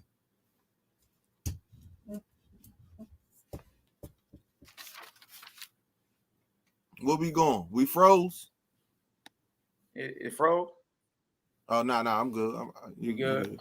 All right, we're going to jump over to page 133 of the Nazarene Acts of the Apostles. If y'all get some understanding so far, give us an 8 up in the chat. Bless up, bless up. I see my brother OTE, my OM Dub in the building. Bless up. We bless up. She threw him off a building, threw him off the top steps. My sister Deanna Tullison. Top steps. This is very important. And that's good, though. You know, like I say, man, there's other brothers who fancy themselves as ops starting to study more. That's good. That's good. So if not anything, we can say that what we've been bringing out, making everybody get back into their books. Or get back into the books, study a little harder. That what's up. Hallelujah. You know what I mean? That's what's up. My whole thing is, if you want to run your mouth, be about it. Now, if you ain't, you dig, then, you know, we got to label you the coward that you are for that. Like, don't run your mouth like you about all that. And then I'm like, all right, when we swinging swords. Oh, I don't do public, only private. I said, all right, you still got my number? Oh, no, I don't want to call. It might get recorded. You just did a YouTube video being recorded. What are you talking about? Man, he called to the station. It was recorded. Yeah, you called into the Natasha and Bullwinkle show. That was recorded. You tagging on Facebook. Right. It's recorded. Published. Hey, but you don't want NehemiYAH to send you a text that we live, but you'll tag us on Facebook. Come on, bro. Use a hypocrite. And it's crazy, can't nobody see that. But you know, that's why, you know, I put out there on your post, like, look, when we swinging swords, let's get it. But you don't want that. I did too. I told him, if he don't want to debate you, how about debating a dummy such as myself? He ain't, bro, listen to me. He don't even want to get down, period. He just want to talk against him, and Lil Crying Jaws just want to talk against what it is and not sit down as brothers. Let's chop it up. Look, if y'all camera shy, we can do it privately. We can do it right here on StreamYard and don't even go live. And we all could be right in the back chat talking and posting scriptures and sharing. It won't even be nothing live. Let's get it. You don't even want to do that. So for anybody that's on that side, you rocking with spiritual cowards. That's cowardly. It's cowardly.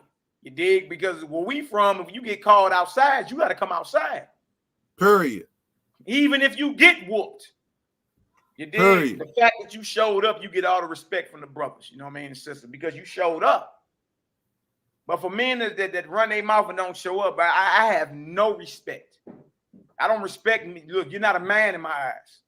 Because men bring it. Men let their nuts drag. All right, let's get it then. Let's go after this, though, wait till you talk to Nee, though. You know what I'm saying? Nee about to tell you something else that happened today, right before this. But whole nother situation, bro. Hey, man, look, after I tried to deal with him head up and then he ain't want to do it privately, I'm not about to sit here and listen to you run your mouth. You know what I mean? Guess what I'm going to do? Throw a block party for you. Because you don't want to come head up. Then so what am I even doing, even entertaining what you got going on?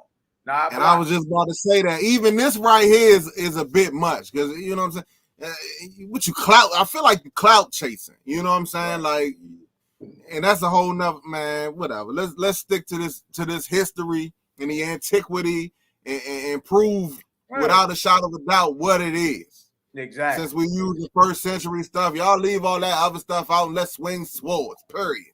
Right. Let's work. Easy work. We ain't got no problem with going into the Bible. Let's do that. Like if you swim in the KJV, I'll meet you there. Let's work. Right. Easy work. Look at Nee said he called me. I handled his ass. Yeah, I was on the John. I was on the John with him. Hey, you was on the phone with him, Mike?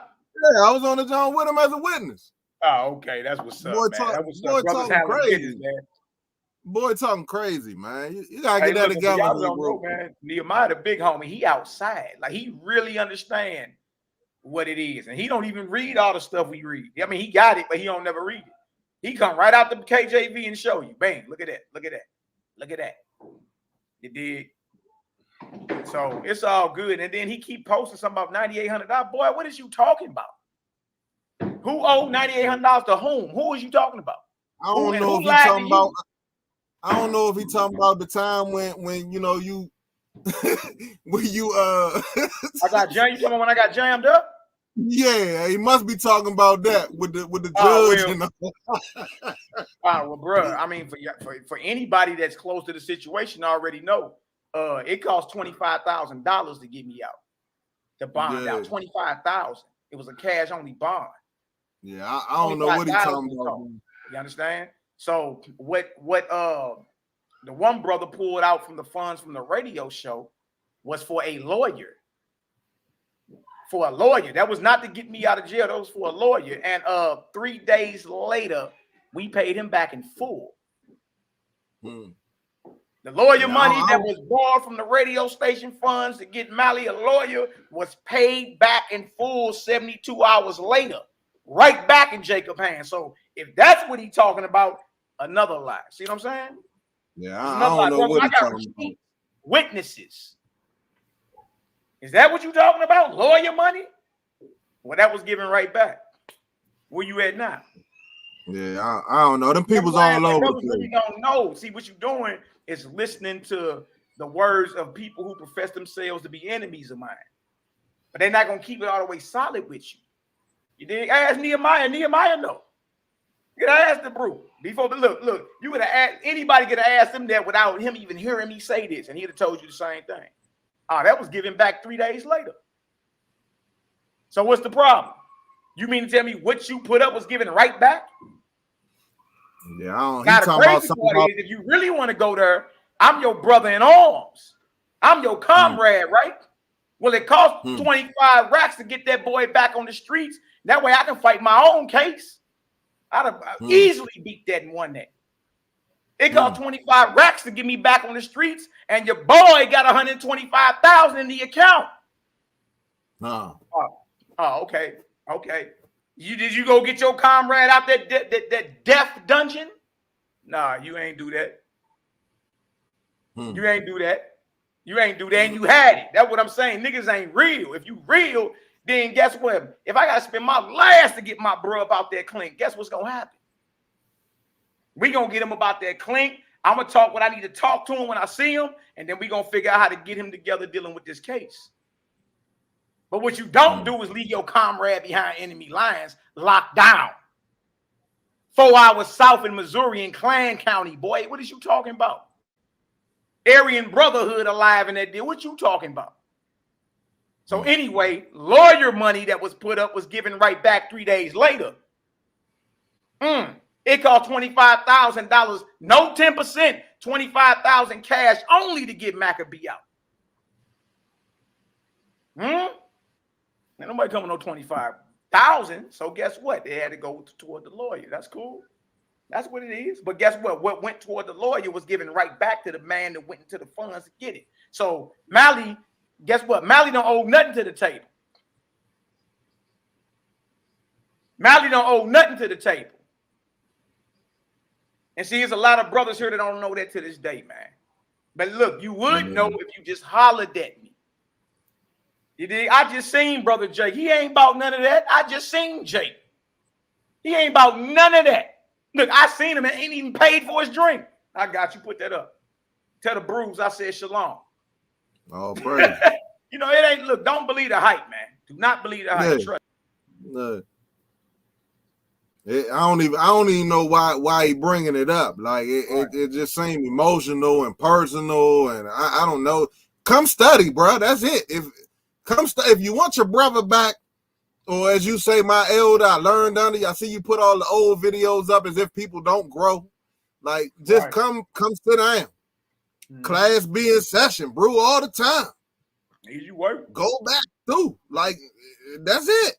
If you go back through the information and sit down and pray and ask for the Ruach to lead you and guide you into all truth, like you gonna see what it's hitting for. Exactly. Like come study. Come sit down and study. That's it. It's not hard. Right. And you ain't got to worry about ad hominems, brother, or false narratives. That we ain't into that. Now the niggas you call elder into that. You know what I mean? That's the reason why you think they didn't even accept no fade or no sit down. Them boys know I don't owe them nothing. And my whole time on the radio, I never got paid for nothing because I wasn't doing it for that. You dig? I'm not here to get paid by Jacob Israel. You crazy? We here to spit the scriptures and bring light to our people. That's it. And you look, know what I mean? Me, man, going on the record, what was borrowed for a lawyer, for a retainer for a lawyer, was given back. And I dare the nigga say it wasn't. I dare him to say it wasn't. Huh? We got receipts. Well, man, look, we got receipts. For me, man, shout out to them elders. I still got copious amounts of love for them. You know what I'm saying? Shout out to them. But but they know what it is, man. We look, they know good and well. Because I'm one of their little brothers. They know good and well. Ain't no way in the world you shooting at me and I ain't gonna shoot back. You know what I mean? I may let, because you're an elder, I may let certain things slide, but eventually I'm gonna have to say something unless you get yourself together. You understand? Because everybody outside of St. Louis don't know you. I know these men, know them. Yeah. Know them well. You know what I mean? Know them well, no government names and all that, no family, no grandchildren, no children, know them well. Yeah. You know what I mean? So it ain't what people think. People allow that radio personality to have you thinking that's some truth. It's not. You know what I mean? And bruh know that, and any of the bruhs know that. I just bumped into another brother this weekend.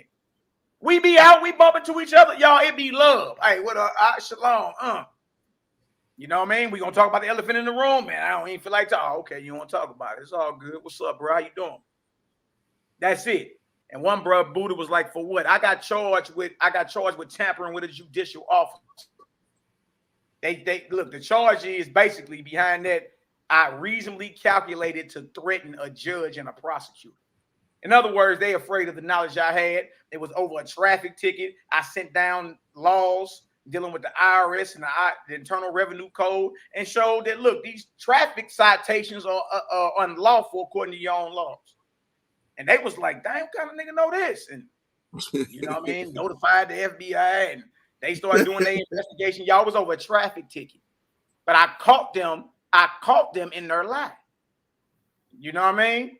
And so instead of saying, standing down, throwing the ticket out, they didn't call the judge, got the FBI involved. They start researching the YouTube videos, running the car plates, the plates on our cars. Because we street teach, we used to sit in front of our cars. They run the plates on our cars, run up in our people's houses. They thought they found a mini Taliban. And all I did was send down paperwork letting them know, drop this unlawful citation because according to the very laws y'all got on the books, it's unlawful. That's it. You dig? Niggas got scared. People ain't know if I was dealing drugs, if I done killed somebody. It was all type of stuff floating around. Y'all was over a traffic ticket. And to this day, I be in court fighting, you know, getting certain stuff dropped and all. That's just what I do. You dig? But they did their homework on me and sent them people at me. You dig? They thought they ran into a young commander of Taliban or something. I'm like, so when they pulled me over, I laughed at them. I said, what y'all looking for? You know what I mean? Sir, are you on? I'm like, of course I'm on. It's Missouri. Where is that? I'm like, it's right there. Poke my tires up and all that. Man, but long story short is this, y'all. Long story short is this. I was charged with tampering with a judicial officer, Class C felony. You understand? and the money that was put up was retainer for a lawyer, and that was given back. So for the man to say, I got Mally out of jail, that's another damn lie, because how much it costs to get me out? $25,000 cash only, no 10%. Hey, Hebrew. So I guess what? Hey. I had a lawyer. That's it. Hey, I'm about to go check on that situation real quick. Go ahead, I'm here. Come on back when you're ready. All right. Temptation of YAHKI. Just to let y'all know, we transparent over here, man. Ain't no thing. It's all good. And to this day, these heathens don't like us.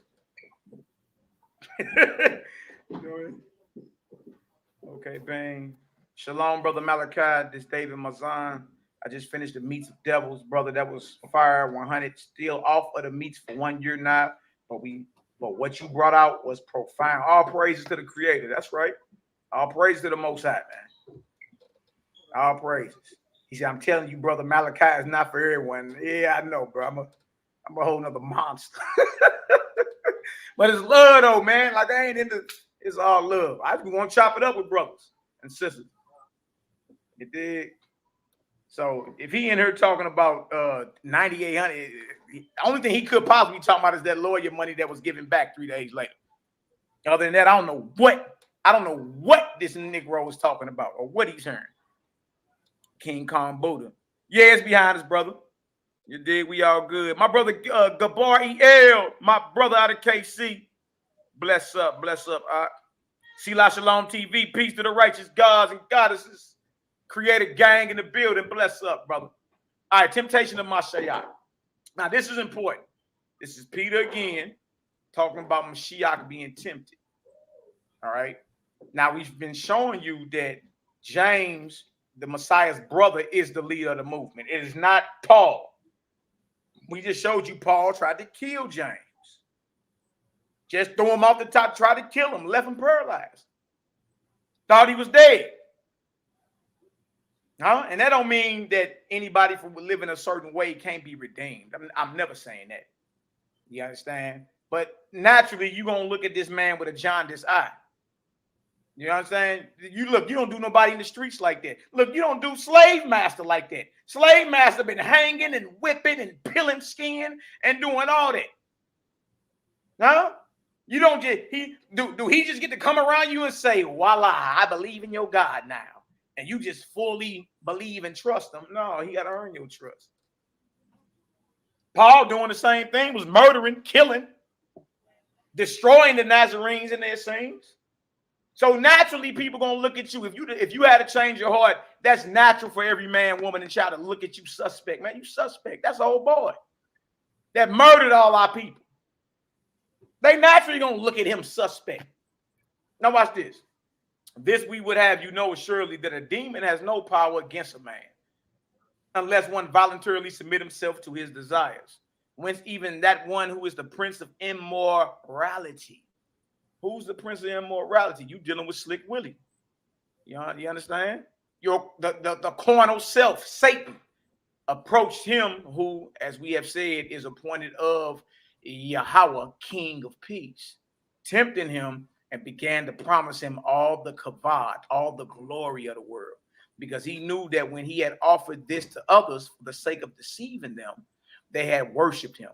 Therefore, disobedient as he was and unmindful of himself, which indeed is the special peculiarity of immorality, he presumed that he should be worshipped by him, by whom he knew that he was to be destroyed. Therefore, our master confirming, about this, Yahshua confirming the worship of one creator, one Yah, answered him, it is written, you will worship the creator and him only will you serve. And he, talking about the devil, terrified by this answer and fearing lest the true obedience of the one and true Yahweh should be restored, hasten straightway to send forth into this world false prophets, false shalakim or false apostles, and false marine, false teachers, who should speak indeed in the name of Messiah, but should accomplish the will of the demon. Y'all see this? Y'all see this? Accomplish the will of the demon. but they will be speaking in the name of Messiah. It says at the temptation of Messiah, because the Messiah was like, I'm never bowing to you. I'm never bowing to the adversary. See, the adversary got fearful and mad. He got afraid because he's like, dang, he about to institute the worship of the one true creator back into this earth. So guess what the adversary does? He gets in the mind and spirits of those, and guess what? He sends out false prophets, false apostles, and false teachers. All because Messiah didn't fall to his temptation. You see that? Now, this is the reason we're going there. You need to see this. Now, watch this. So this is called false. You say shlikim, that's Hebrew for apostles. Now, watch this. I'm going to show y'all that. It says, so this is Peter again, letting everybody know. So observe the greatest caution. So observe the greatest caution. John is. I thought I was on some 007 Yahweh. Okay, so observe the greatest caution that you believe no teacher. Look at this. So observe the greatest caution that you believe no teacher, unless he bring from Jerusalem the testimony of Yaakov, James, Yahshua's brother. That's it. Close the scripts. That's it. Class over. Class over with. Class over with. Class over with. There it is. Read that again. It says, so observe the greatest caution that you believe no teacher, unless he bring from Jerusalem, the testimony of Yaakov, James, Yahshua's brother, or of whosoever may come after him. Simon Bar, his brother. For no one, look, y'all remember, this is Peter talking. Kepha. Now look the at rock. This. Right. For no one, including Paul, unless he has gone up there and there has been approved as a fit and faithful teacher for preaching the word of Messiah, unless I say he brings a testimonial thence, is by any means to be received. Do you hear this? That means if Paul is teaching something that James didn't sign off on, Paul is not to be received.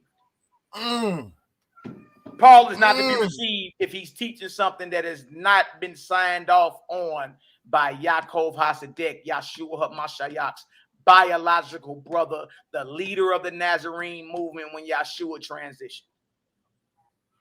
There it is. That's it. Go ahead, DC Sniper. Talk to me. What you see? That's I ain't got nothing else to say. This is a first century document. We're dealing with the first century historical biblical figure who was the leader of the movement of Yahushua, whom we all profess. That's it. That's it. What else is we talking about? Now it's time to get into why they quieted this brother and why we don't see the books of the disciples as heavy as you see Paul, the enemy of these brothers. That's right. And it shows that he was the enemy when you get into the New Testament. And this is why it looks like he's contradicting himself. Yeah. Because he going back and forth. Like what Mally and them been bringing out is the truth, dog. There is conflict inside of the scriptures. Period. And Paul was the enemy. Paul did his own thing. I'm not saying that Paul ain't have Paul had knowledge of the Torah. Like, I'm not saying that Paul didn't say some things that hit like steel. But then a lot of stuff that Paul said is no good. James and them ain't signed off on it. Right. The Messiah's brother. Whatever they ain't signed. Paul never came and checked in. Paul never went through the trial. Like these Nazarenes, literally, they had a what you call it? Like a 6-year probationary period. 6-7-year probationary period. Yeah. You had to be initiated into this and know how to work the scriptures and things of that nature. So then you had to go through James and them because the Messiah left it that way. Yeah. You know what I'm saying? He set it up before he was murdered, like, or before he ascended. He set it up that way. So we supposed to just believe Paul, like, who nobody witnessed, you know, the HaMashiach come to him. Well, I mean, you got the, you know, the people who would supposedly have been with him, but even there's two different accounts. But we supposed to just throw away James in the order and the Jerusalem Council and things of that nature. We overlooking all of this, right? Right. Come on, we gotta make it make sense. Yeah. It's you know what I'm saying? That's what I'm saying by not being so religious and mindset, because you're doing the same thing that the Christians do, that you bang against so hard. You stuck in the same. You stuck in the same thing. Absolutely. So make no mistake, like, man, get acquainted with James and who he was, because what's the script out that say for heaven and earth, for the sake of heaven and earth, James was that's in that Gospel of Thomas, man. That's in that Gospel. Man, that don't hit, boy. Yep, Thomas asked. He asked Messiah. He was like, "Who our leader once you leave?" He said, "Wherever you at in the world, find James the just. Find my brother." You dig? For whose sake the world was made. I was like, dang. Yeah, for whose sake the world was made. Yeah. And why did they quiet James? You know what I'm saying? These are things that we gotta ask ourselves. You know what I'm saying? Why Paul dominates the New Testament? Where are the disciples' works? They're being presented. But a lot of people choose to reject it. You're rejecting it. You know what I'm saying? You better, man, you better pray that Hebrews professing this is wrong, because it's going to be some, like the elder says, it's going to be hell to pay the captain. Yeah. For real. And it's been brought to you. It's been brought to you. What would Jesus do? WWJD. What would he do? How you going to know if you ain't looking into his movement, his sect? Like, we were so quick, you know, years ago to say, oh, fourth tribe, sect of the Nazarenes. You know what I'm saying? I used to say a thing, you know what I'm saying? Not knowing years later it would, you know, become the same thing. But we were so quick to say, you know what I'm saying, fourth tribe, sect of the Nazarenes. Now that this Nazarene situation has come out, it ain't sect of the Nazarenes no more, huh? You know what I'm saying? It ain't sect of the Nazarenes no more. Well, not for, you know, for some of us it is. Yeah. Because I'm going bang it. You know what I'm saying? And I want to be as close to HaMashiach as possible. So if I know he was a Nazarene, and he adhered to Nazarene customs and was consecrated from the womb, like, I'm going to go and do the research to see for myself. Yeah. And that's where we at, and that's what we need to be doing for real, yeah.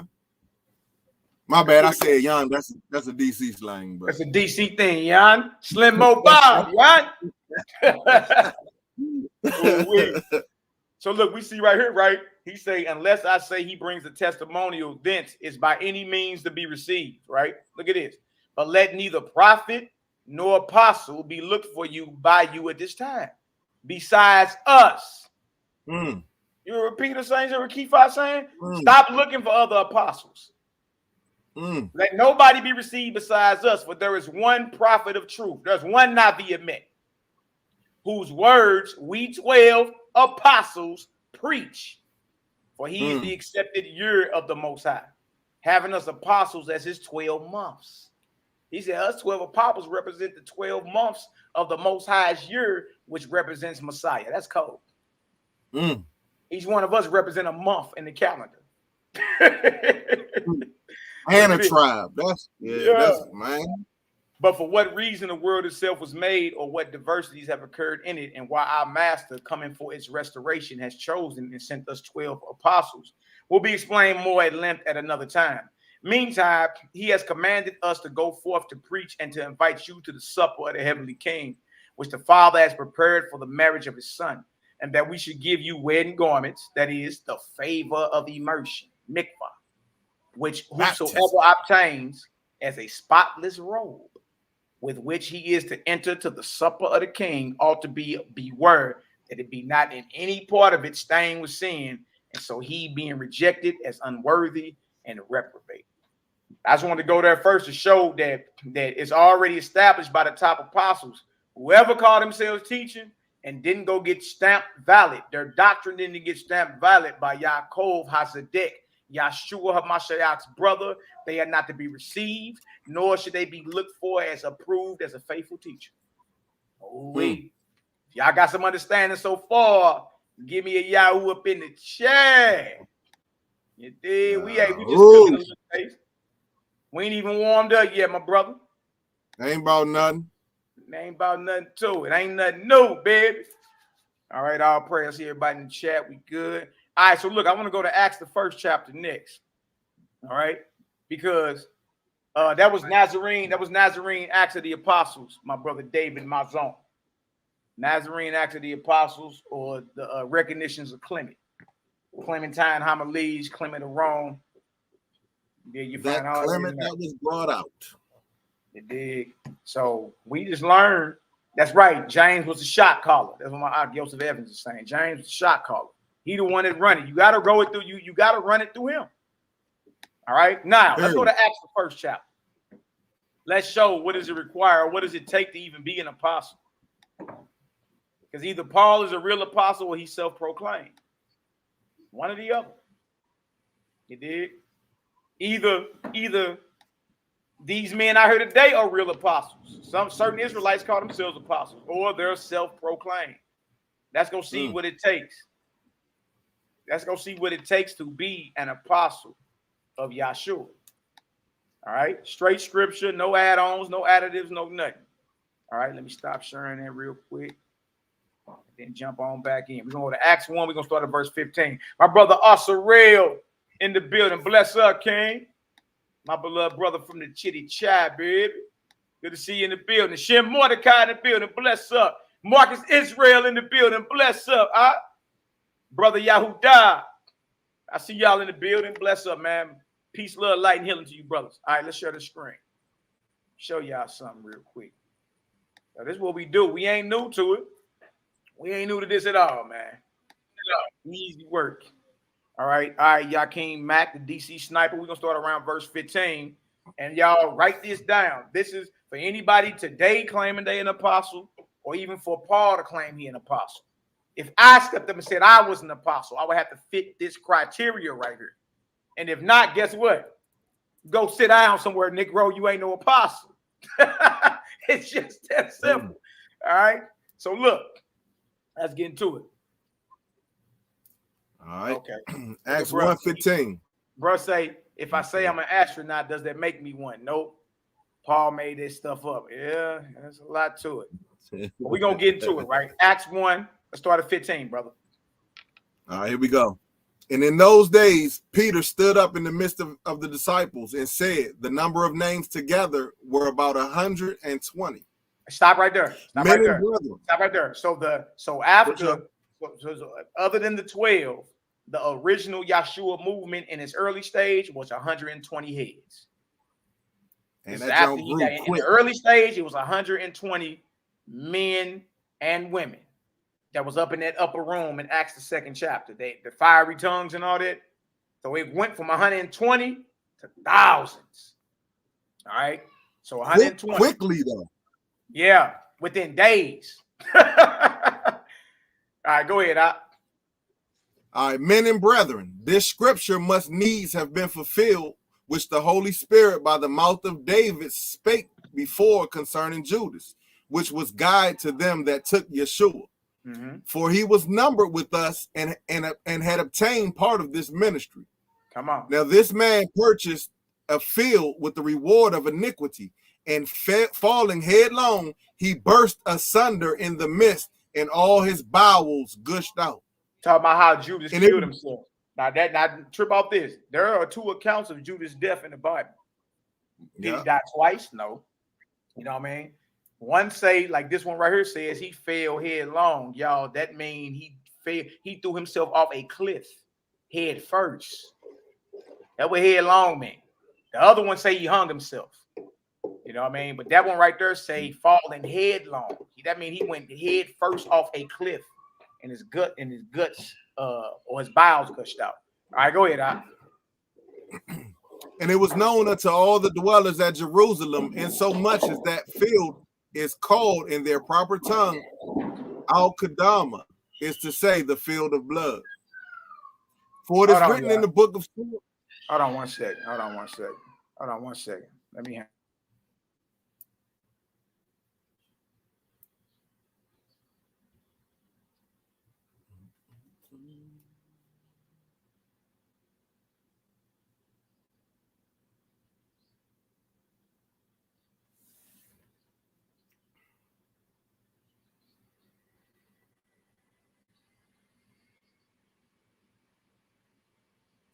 All right, y'all. My bad. I had to handle that real quick. All right, where we at? 119. Okay, let's work. Nah, 120. Okay. Ready? Yeah, I'm ready. Go ahead, bro. For it is written in the book of Psalms, let his habitation be desolate, and let no man dwell therein, and his bishopric let another take. Right. Wherefore of these men which have companied with us all the time that the Master Yahshua went in and out among us. Hold on. What did it say? Knows what it say? Wherefore of these men which have companied with us all the time that the Master Yahshua went in and out among us. Y'all see that? First prerequisite is you had to been a witness. You had to witness Yahshua when he was alive, going in and out from amongst the disciples. Criteria number one to being an apostle, you had to physically know and meet Yahshua. You had to be a witness of him coming in and going out from amongst the disciples. Criteria number one, you had to physically know Yahshua in the flesh. I mean, everybody claiming they disciples, apostles, right? Step one, you had to know him. Go ahead. Beginning from the baptism of YAHKANON or John until the same day he was taken up from us, must one be ordained to be a witness with us of his resurrection. See, so you had to been a witness of Yahshua's whole ministry, starting from the immersion that he got in the Jordan River by John the Baptist, all the way up until he ascended. Huh? So that alleviates your boy right there. Paul can't be an apostle based off Acts chapter 1, verse 15 through 22. He never met him. They say the apostle coming in Paul, and going out. You dig? And you witnessing him going in and out had to start with the entire ministry from the baptism all the way up to the resurrection. So that means not just Paul, ain't nobody an apostle today. Nobody. Nobody. Because you had to know Yahshua physically to be an apostle. You had to witness him going in and out from amongst the disciples and the apostles, from the beginning of his ministry to the end. And if you don't fit that criteria, you're not an apostle. Oh-wee. So how then is it that Paul knows more about HaMashiach than the disciples? He can't be. It's impossible. He got to make it make sense. Yeah, it's impossible. And then as you keep going, they choose another brother, you know what I mean? And he get it done. But I want to show, you know what I mean? Matter of fact, let's keep reading. 23. And they appointed two, Joseph called Barsabbas, who was surnamed Justus, and Matthias. And they prayed and said, Thou Master, which knowest the hearts of all men, show whether of these two hast thou chosen, that he may take part of this ministry and apostleship from which Judas by transgression fell, that he might go to his own place. Yeah, I see this. And they gave forth their lots, and the lot fell upon Matthias, and he was numbered with the 11 apostles. So there are no apostles today. Geno Jennings is not no apostle. No, he's not. No, he's not. I seen the video where a Muslim handled him on the dietary law. Handled him. He did, but Geno Jennings is not no apostle. The elders of GMS are not apostles. You understand? Nathaniel of IUIC is not an apostle. You dig? And Paul of Tarsus was never an apostle. That's why he was always trying to defend. Ain't I'm an apostle? Haven't I seen Messiah? My answer to those who question me or my authority is this. Well, you never ask yourself who was questioning his apostleship. Oh, that was worth him even responding to. Because some people are peons. They ain't worth responding to. But who had authority enough to get Paul's attention to make him respond? How about leaders Paul? of the Council of Jerusalem? Yeah, how about Paul, y'all, was against or was teaching something different than what the apostles were teaching? That's the truth, man. That's the truth. We about to go show some of it in a second. All right, well, how long we been? About 2 hours. We can do a part 2. What you got to do tomorrow? You want to do a part 2 tomorrow? Man, it's whatever bro. You know what I mean? You think we didn't give him enough? That'll give me time to download. That'll give me time to download what I want to really bring out. Yeah, because you got some stuff I want to let them see, start sharing the screen and all that. Yeah, you know I mean? You dig? So that really ain't no problem. I'm gonna go further in the action show. Here go James. This is what because we gotta go into Acts 15, we gotta go into Acts 21. Like it's Acts a lot 12. We gotta get into. Yeah, Acts 12, Acts 15, Acts 21. You dig? Then we got to get into Paul's letter. We got to get into Galatians. Y'all gonna see. Yeah. Look, he called James and them out by name. Yeah. You dig? And it become real clear when you read in a different version. He say those who are perceived to be somewhat pillars makes no difference to me. James, Peter, and John.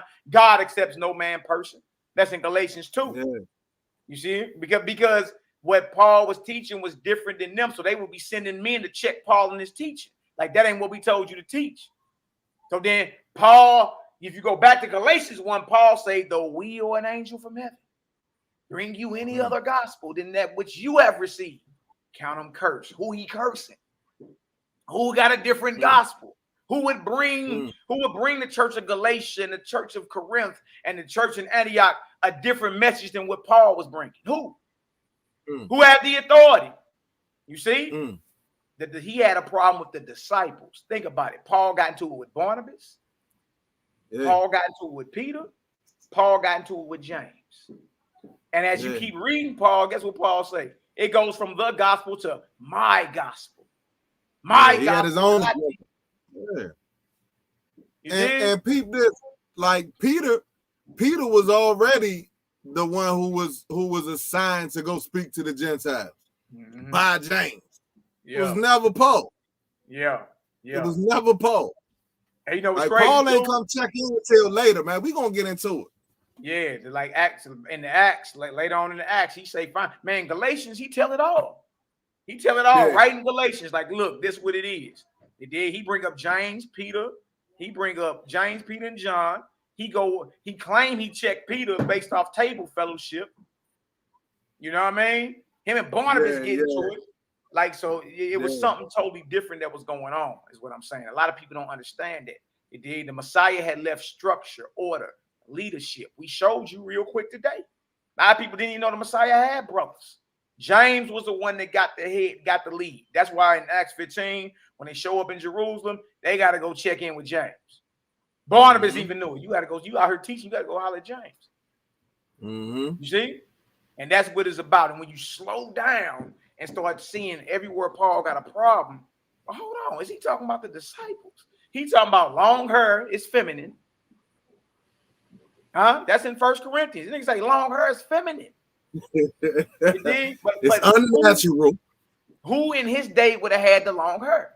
It would have been the Nazarenes or the Nazarites, the brothers who took that vow. You know what I mean? A lot of them brothers never shaved. So, okay, you're talking about the hair length. The locks, you got a problem with the locks, right? He also, when you get into Colossians, Paul got a problem with those who are in spiritual communion with angels. You know what I mean? Yeah. But if you know anything about the Nazarene and Saint literature, brothers commune with the forces that are around them in the morning and in the evening daily. You know what I mean? Because even the scripture tell you in Psalms 104 that the angels are what? Ministering spirits made out of fire, sent here to help those who are heirs of salvation. But Paul talk about those who talk to angels in Colossians. He's against that. And then in Romans 14, he calls those who choose not to eat the flesh, who eat herbs, he called them brothers weak, meaning weak in faith. And look, let me say something on that. I don't even see. I haven't eaten the flesh in over a year, right? Me either. Yeah. It takes way more discipline and way more sacrifice and strength to put down that which you have always eaten. You know what I'm saying? That takes strength. That's not weak. Like, that's not weak. So what is that? What is he saying? Like, he's taking straight shots. Yeah. You know what I'm saying? But try it. Try it. Put it down and see. You gonna crave the flesh. Like, I still ride by. I love Jamaican food. You know what I'm saying? Ride by and smell that jerk chicken porn, boy. But you know, Mally, you already know I've been saying chicken was unclean. If we gonna keep it on a Levitical level or whatever. Yeah. You know what I'm saying? I still, smell that thing and like, dang, I miss that down a little. You know what I'm saying? Like, but it takes way more strength, discipline, dedication to put it down. So how does that make you weak? Right. I think it makes you weak if you use that as an excuse. And I always say, like, if your stomach is your God, then just say that. Just say it. That's it. If your stomach is your God, then say that. And this ain't even about eating meat or not eating meat. You know what I'm saying? It's just about the Nazarene way. Who was in charge. Yeah. That's why we bringing James out. You know what I'm saying? Yeah. And Mally gonna slow it down for those in the back who may have missed it. Yeah. You know what I'm saying? Yeah. But it's about what HaMashiach did, his ministry, what he left. So, and that it just so happens to be part of it is Slam put down them flesh pots. Yeah. Like if you gonna believe in HaMashiach, believe in HaMashiach all the way. Believe that his sacrifice, believe he's the king, the priest, the high priest, the judge, the lamb. Believe that. Or I don't know, maybe you don't believe, or maybe your understanding is just, I don't know, whatever it is. Like, Slim, you need to question and get into it. You know what I'm saying? Stop. And you're believing to choose a lie. Yeah. Period. Yeah. But yeah, I digress. I'm just that little, when he say that about the herbs, you know what I'm saying, and being weak, I hate that because people don't know how much discipline and sacrifice and to put that down. Like, you believe in Christ or Hamashiach so much that you're willing to give up this flesh or give up the flesh. Yeah. You know what I'm saying? So that it kind of pisses me off when I hear that. And then when people say that, you know what I'm saying? Because all y'all doing is saying what Paul said. Yeah. You know what I'm saying? Yeah. And we saying what Hamashiach and then his James said. Yeah. You know what I'm saying? So that's it. We can come back. Yeah, you know, man. And look, no doubt, man. And the crazy part about it, a lot of brothers quote post the 1 Timothy 4. In the last days, some shall depart from the faith, getting heed to seducing spirits and doctrines of devils, having their conscience seared with a hot iron, commanding to abstain from meats and forbidding to marry and all that, right? You know, it's a doctrine of the devil. Mally and them lost the light. You real me? But until you get into the history, you don't realize Paul is talking about those Nazarites and Nazarenes who are leading the movement. He talking about the disciples in them. That's who he talking about. He don't agree with them. He ain't talking about some in 2022, a man named Malaki Maccabee gonna tell y'all to stop chewing on animals. Man, we dealing in the 1st century. Yeah, it's the 1st century. Look, he got static with the brothers who don't eat flesh. He got static with the brothers that got long locks. He got static with the brothers that eat herbs. He got static with the brothers that's into spiritual communion and vibrating higher and serving the Creator. You understand? He got static with them brothers. You see what I'm saying? So that's how he can write the Spirit speaketh expressly. Bro, look, about this. It ain't no prophecy if he already got beef with the brothers that's doing it. No. What you mean in the last days, some going to depart from the faith, giving heed to seducing spirits and doctrines of devils, having their conscience seared with a hot iron, commanding to abstain from meats. Bruh, it was already commanded in his day to abstain from it. Acts 15:29. Acts 15:21. From meats offered to idols. So he ain't prophesying about me 2021, 2022. Right. He is speaking on the fact that the leaders of Yahshua's movement, you understand, are plant-based. They're not chewing on animals. It's against their code. Look, even before them, you can go back in the Maccabean history. In the Maccabees, them brothers withdrew to the wilderness and ate herbs so that they wouldn't even be around none of the pollution or the meat eating, and they had took cattle and all of that with them. Right. You know what I'm saying? Like, so this is before then. Like, part of the Maccabees was quote unquote Nazarites, Nazarene, a scene. Like, it's easy work. Yeah, T Brew, my brother T Brew in the building. He say, even so, where lied the transgression is my question. T Brew, the crazy part is you read the transgression the night I ran into you. I took you to Leviticus 17, 1 through 7. I took you to Leviticus 7, 11 through 18.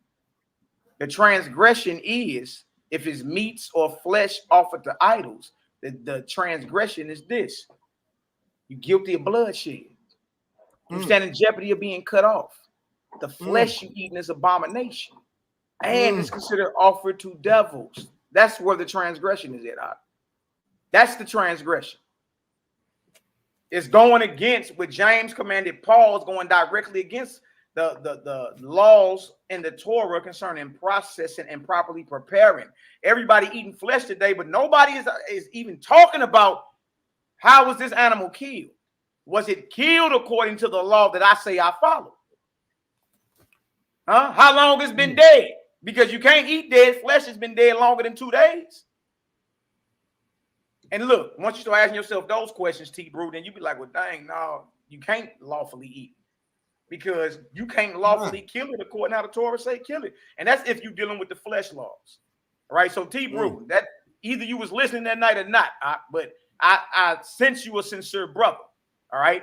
When me and NehemiYAH ran into you that night at my Deuce crib, right? You was the one reading the scriptures. We went to Acts 15 and 29. Meats offered to idols. You remember that? You said it says meats offered to idols. This is what you said. It don't say meats. I said exactly. But what is meats offered to idols? What if the meat that you eating today consists of it being offered to idols or a devil? Let's go on back. And we went to Leviticus 17, brother. 1 through 7. You got a question about the fish. Jump down to verse 13. Then we went to Leviticus 7, 11 through 18. Right? The sin is you stand in jeopardy of being cut off. You shed innocent blood, and what you're eating is considered offered to devils or idols. According to Leviticus.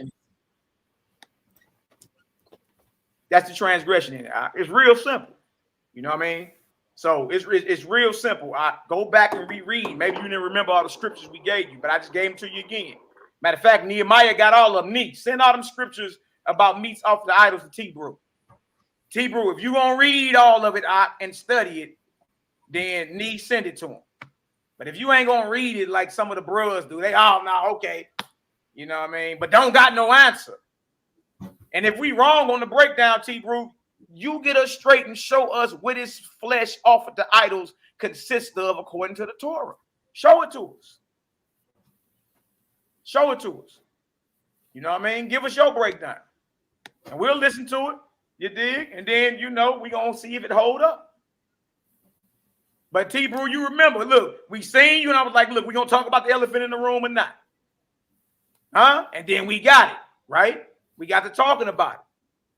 So the sin is in the very scriptures. NehemiYAH going to send you the scripture, but T Brew, look, read them and make sure you get back at us. Don't leave us out there because that's all the brothers do now. We'll give them the scriptures and they go quiet. No, read them and let's dialogue about it. Hey, T Brew said, he said, Kane, 100, been plant-based almost a half a year now. The question was presented for the ones who don't know.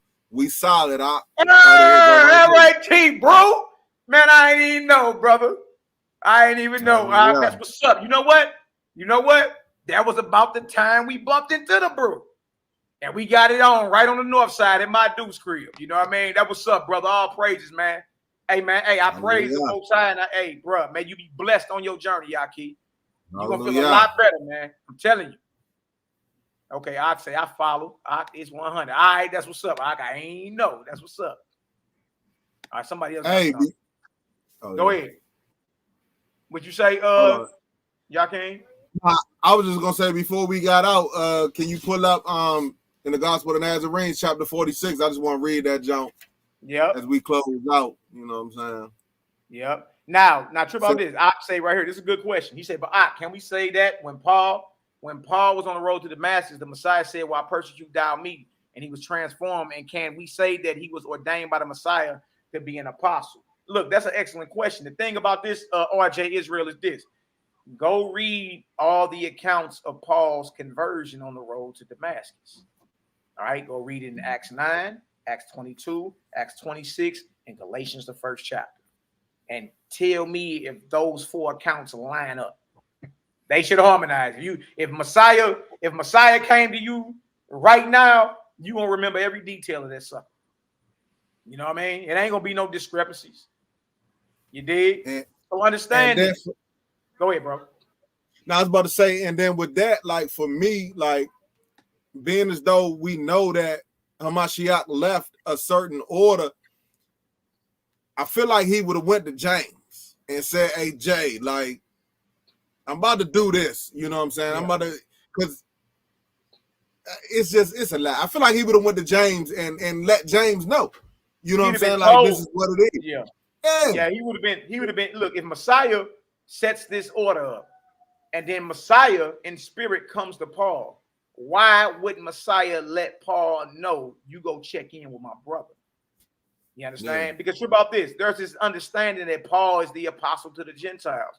When all the apostles was teaching or out there speaking the good news amongst the Gentiles, all of them. That's in the book of Mark, ain't it? Go into all the world, teaching all the nations, whatever I command you. They already had their mission to go forth and teach way before Paul even showed up.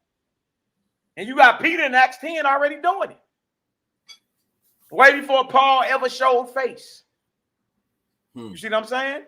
So what I'm saying is, yes, you're going to read in the Bible that Paul, he had an encounter with the risen Messiah. You're going to read that. But my challenge to the brothers and sisters is read all 4 accounts of his conversion. Acts the 9th chapter, Acts the 22nd chapter, Acts the 26th chapter, and Galatians the 1st chapter. Those are 4 accounts of that conversion. And see if you can make it line up. And if it don't line up, then we got a problem. You see what I'm saying? By the mouth of 2 or 3 witnesses, let every matter be established. Yeah. Why wouldn't the Messiah send this man to check in with the movement he had already set up? Why? Because he was the apostle to the Gentiles. They was already teaching amongst the Gentiles. So now what? It don't make sense. It don't make sense. So yes, and then if you get into further of his letters, you'll start seeing that he's actually defending his apostleship because people questioning him. He starts saying stuff like, "Ain't I'm an apostle? Haven't I seen Christ?" Well, my response to those who question my authority is this: because he wasn't teaching what he was commanded to teach. He started doing his own thing. It did. Now, true about this: if he was teaching what the disciples and apostles taught, they all would have got along. You got right in there. He get into it with Peter, Barnabas, and James. Well, that means he must have been teaching something different. And then it was already bad blood between them. You know what I'm saying? He tried to kill James. Right. So why wouldn't he? True about this. So if Messiah, the brother of the man you just tried to kill, appeared to you to prove you humble and have really been visited by his brother, don't you got to go look at this man right in the face and beg for his forgiveness because you just tried to kill that man a couple years earlier? Huh? That would have really showed if you was humble. You got to go holler at this man you tried to kill. Yeah. And say, "Man, that was blasphemy. Hey, I'm here to work, man. Let me know." You supposed to do that anyway. If you offend your brother, you got to go get that right before you can even take anything to the altar or do any type of work. You know what I'm saying?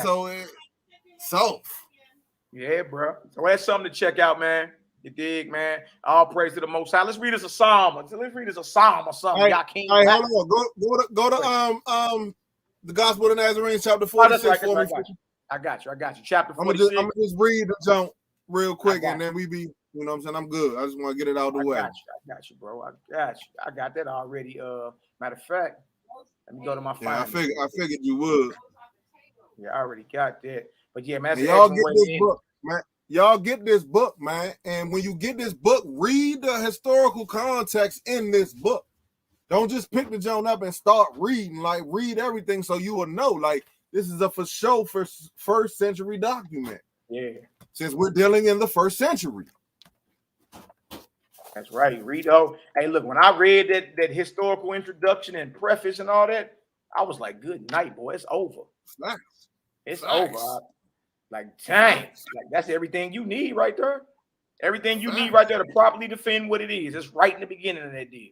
And this book is spoke of all in historical documents. The Gospel of the Hebrews, the Gospel of the Nazarenes, the Gospel of the Ebionites. Like, it's spoke about. Like, it's factual. And it's a primal source of Matthew. It's called the Aramaic Matthew. Easy work, man. I probably don't want to believe. But you know, they say, oh, this John was, you know, the white man wrote this, and man, this John has been around. Yeah, based off, like, somebody can say that in their feelings, you dig. But when it come down to history and scholarship, you dig, you're gonna get, and that's why don't nobody really want to debate it. You dig, because they already know, bro. And that's the thing. All the scholars, the Nazarene Acts of the Apostles, spoke of by scholars, Gospel of the Nazarene. Like, dog, if you can't refute the information. If you do, then you choose to believe a lie, period. Study for yourself. All right, let me share this real quick. I got you, bro. Share screen. Entire screen. Jump down. So, I mean, since, you know, we follow HaMashiach, who the world deems as Christ, and believe, you know, that he was a Nazarene and he adhered to Nazarene customs. Oh yeah, it's called the Gospel of the Holy 12 too. But adhered to Nazarene customs. We're gonna read the giving of the law by Yahshua. Okay, you wanna jump down to right when he talking about the law, or what you want to do? I mean, you read the whole thing? If you got time, I can bang it out real quick. Okay, I don't want to just, you know. Let's do it. I got time, bro. Absolutely. The transfiguration on the mount, the giving of the law. Hold on, let me take this off the screen too. Let me take NehemiYAH off the screen real quick so everybody can see. Get up off the screen, Slim. Get him above there, Bane. All right. Now, let me go back.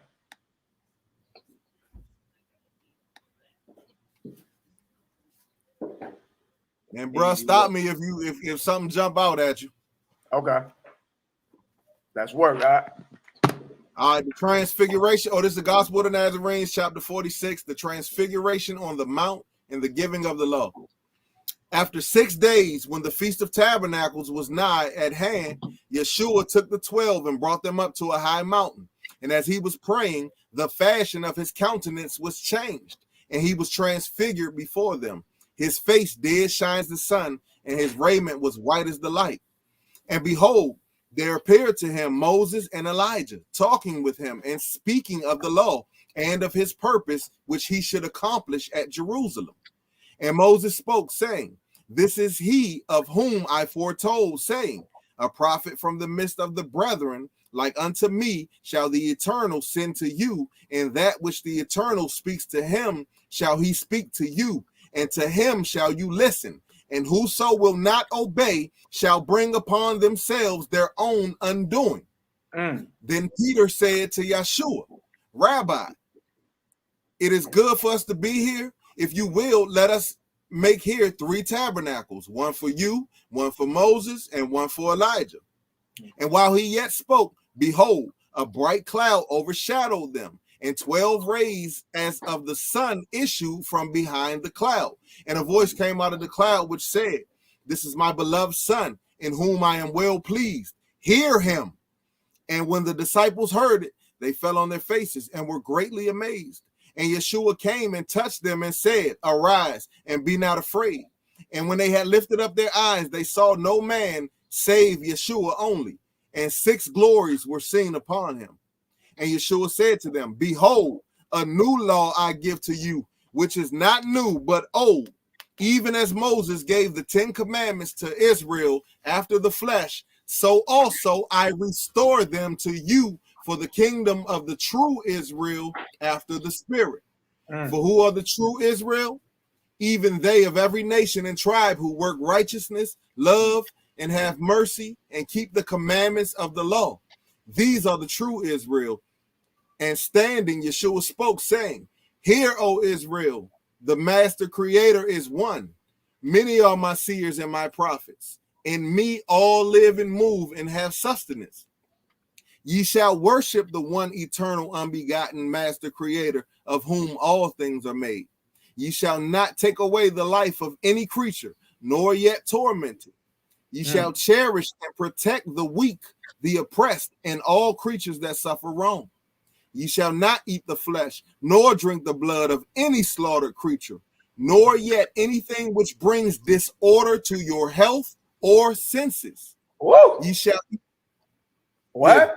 That's a command. He said you should not That's a eat command. the flesh nor drink the blood of any slaughtered creature. And that go back to when James said in Acts, the thing slaughtered. I mean, strangled. Like how these animals in these slaughterhouses killed today. Right. Neck, you're strangled. Get out of here. All right. 13. Ye shall not eat the flesh, nor the blood, nor drink the blood of any slaughtered creature, nor yet anything which brings disorder to your health or senses. Ye shall eat the fruits and herbs of the earth, and working in the law live long in the land. Ye shall not make impure marriages where love and health are not, nor yet corrupt yourselves or any creature. You shall revere your fathers and mothers and all the teachers of righteousness. Ye shall not bear false witness against, nor willfully deceive any, nor yet covet or steal their goods. Ye shall purify yourselves daily and rest the 7th day. Ye shall not do unto others as ye would that others should not do unto you. And when the disciples heard these words, they smote upon their breasts, saying, wherein we have offended, O Master, forgive us, and may thy wisdom, love, and truth within us incline our hearts to love and keep this holy law. And Yahshua said to them, my yoke is equal and my burden light, if ye will to bear it. To you it will be easy. Lay no other burden on those that enter into the kingdom, but only these necessary things. This is the new law to the true Israel, and the law is within, for it is the law of love. It is not new, but old. Melchizedek priesthood. That's right, baby. That's right. Take heed that you add nothing to this law, neither take anything from it. Verily I say to you, they who believe and obey this law shall be saved, and they who know and obey it not shall be lost. But as in Adam all die, so in the Holy Spirit shall all be made alive. And the disobedient shall be purged through many fires, and they who persist shall descend and shall perish eternally. And as they came down from the mountain, Yahshua charged them, saying, tell the vision to no man until the Son of Man be risen again from amongst them that sleep. His disciples asked him, saying, why then say the scribes that Elijah must first come? And Yahshua answered and said to them, Elijah truly shall come first and restore all things. But I say to you, Elijah is come already, and they knew him not, but have done to him whatsoever they would. Likewise shall also the Son of Man suffer them. Then the disciples understood that he spoke to them of John the Baptist. So I just wanted to read that, you know what I'm saying, lay that ancient law that's not new, but it's old. What you think the Melchizedek priesthood laws are that Adam went by, that Enoch and Abraham, and I know they're gonna say Abraham sat down, and yeah, we're not dealing with that right now, but we can get into it. Whenever they ready, we can deal with it too. Easy work, you know what I mean? We can go right back to the story. I just wanted to read that, you know what I'm saying, because you know, as just like we have the 10 commandments of Moses, we need to know these laws that Hamashiach, this is the prophet who was talked about in Deuteronomy, was that 18:15, 18:18? Yeah, like this is the prophet. You know what I'm saying? This is Yahushua. So he's giving these laws. So that's the only reason I wanted to read it. And we need to become familiar with these. You know what I'm saying? It's no sin, or it's nothing wrong with brothers with not killing creatures. It actually helps you. Like, you know, my spirit is like rejuvenated. I'd be like scared to kill a spider in the house. Not scared, but just, you know what I'm saying? Like, I know that you'll let this jump outside. Yeah. Like, I'll be like, go ahead, but I'll pick them up and, you know what I'm saying, take them out or something. But it's nothing wrong with not wanting to with reverencing everything that was made in creation. You're supposed to love everything. You know what I'm saying? You love your pet. You love your dog. You know what I'm saying? You ain't gonna slaughter your dog. Now you love your dog like you love, you know, not necessarily your child, but you have copious amounts of love for your pets. Do that with everything. Yeah. From the plants to the trees to the, you know what I'm saying? Like we have to do better. Like it's time for us to get back to Eden, sincerely. Like we in a pivotal time. Like, man, they about to try to lock stuff down. Like, dog, we gotta get to it.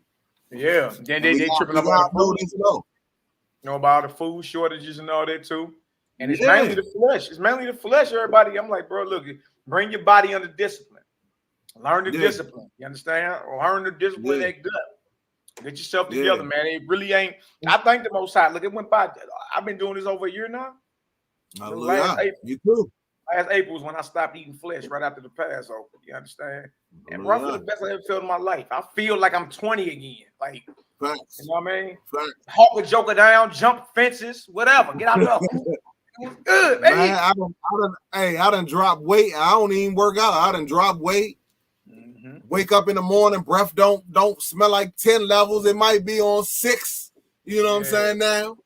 Yeah. You know, bowels different. Like it's just it's a difference. It is, man. It's amazing. You ain't letting off that type of odor anymore. Right. Like you say, even your bowel movement don't smell the same no more. Like, dang, that's what I'm saying. Bowels is different and everything. You did. But man. Yeah, man. And the reason I said earlier, like, man, y'all better pray that the understanding that's being brought forth here today and that's been brought, that we off. Because if it's what Hamashiach just said in verse 22, he said, verily I say to you, they who believe and obey this law shall be saved. And they who know and obey it not, or choose to believe a lie, shall be lost. Like, and I'm not saying, I'm reading the script, period. Take it how you gonna take it. But I just feel like y'all better pray that we wrong. Yeah. And it ain't no harm in not eating flesh and loving all the creation. Where's the evil at in that? Right. Where's the sin? No evil in that. Where's the evil at? Where's the sin? You know what I mean? Where the evil in thinking? Ain't no evil in that, man. And Negroes know that. Look, I wanna do a part 2 with you tomorrow if you got time, brother. I got time today, and that's what they say. I got time today. I got time today. I got time here, bro, for sure. So we got a lot, because we got a whole bunch of the books that Robert Eisman wrote. We can bring that out, do some studying on that tonight. We still got to get. I still want to get into because brothers brought a lot of them historians out, and a lot of them historians spoke about James. You know what I'm saying? So I still want to get into that. Bruh, everything them cats, bro, I got everything they brought up. Like, I got all that. Like, that. Let's get going into the so-called church historians was to show that the Nazarene sect is on the mouth of the church historians, even though they disagree with us. Yeah, Jerome and they talking about that sect though. You know what I mean? Yeah. So it's all good, brother. Hey, read us a psalm or something before we get up out of here, bro. You know what I mean? Yes, sir. Yes, sir. Read us a psalm, brother. Read us like Psalm 95 or something. Psalm 95. That's about being in the wilderness and how we never knew his ways then either. You know what I mean? And look, of course. Oh, look, my script's falling apart, but that thing already highlighted. 95. Already highlighted. Okay, bro. I'm just gonna put the wisdom collar on. Go ahead. I'm listening to you. All right. Oh, come, let us sing unto Yahuwah. Let us make a joyful noise to the rock of our salvation. Let us come before his presence with thanksgiving and make a joyful noise unto him with psalms. For Yahuwah is a great power and a great king above all gods. In his hand are the deep places of the earth, and the strength of the hills is his also. The sea is his, and he made it, and his hands formed the dry land. Oh, come, let us worship and bow down. Let us kneel before Yahuwah our maker. For he is our power, and we are the people of his pasture, and the sheep of his hand. Today, if you will hear his voice, harden not your heart as in the provocation. Today, if you will hear his voice, harden not your heart as in the provocation, as in the day of temptation in the wilderness, when your fathers tempted me, proved me, and saw my work. 40 years long was I grieved with this generation, and said, it is a people that do err in their heart, and that have not known my ways, unto whom I swore in my wrath that they shall not enter into my rest. Hallelujah. All praises, great glory and honor, man. Most High, bro. Honor chopping it up with you, bro. You did. You got any last words you want to say before we close out? Sir. I ain't got too much to say, man. Keep the commandments of the Most High. Keep the laws that we just read. Follow Hamashiach and not man. Study for yourself, period. And pray that the Ruach come and lead you into all truth and understanding. And that's it. We be back tomorrow. We're going to bang it out. And, Brew, you know what? I need you to start coming back with them Hebrew prayers. All right, that's easy work. You already know. Yeah, we need to get back reciting those and banging. Yeah, let's work. We can do that. We can do the ironic blessing in the Hebrew and the Master's prayer in the Hebrew. I'm with it. Yeah, I'm with all that. You dig? It ain't no thing, man. So look, I love all you brothers and sisters indeed in truth. Y'all believe that. You may hear a little fuss from a few misfits, but they be all right. Shout out to all the haters, jaw jackers, and naysayers. We love y'all too. You dig? And that ain't just a fancy phrase. I be saying, like, we literally commanded to pray for those who call themselves enemies. We literally are commanded to pray for those. Send peace, love, and light into your heart and to your soul. You know, as you can see the error of your ways. You know what I mean? One thing I ain't finna do was let anger trick me into hating any brother or sister. Whatever. And you know why we should do that?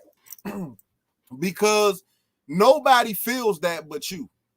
Like, if you're angry or whatever, nobody feels that. Like, you have to vibrate at a certain level. So your mind is very powerful. You know what I'm saying? The mind that the Most High has given us is very powerful. So if you are projecting feelings of hate, of anger, of all, like, it's going to manifest in your life.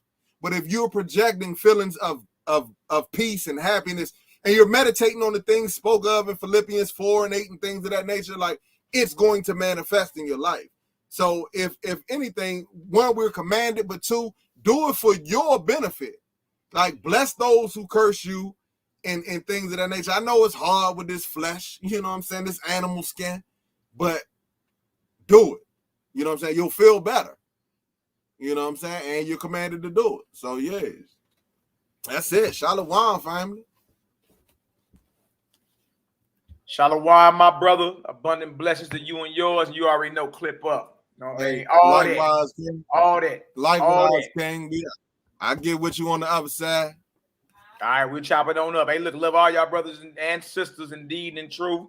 Y'all go back over, meditate, study what we got. We're going to bring some more out tomorrow.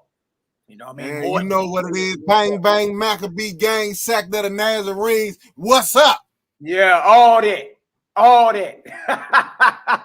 All that. All right, y'all. Till the next time. Love all y'all. Salute.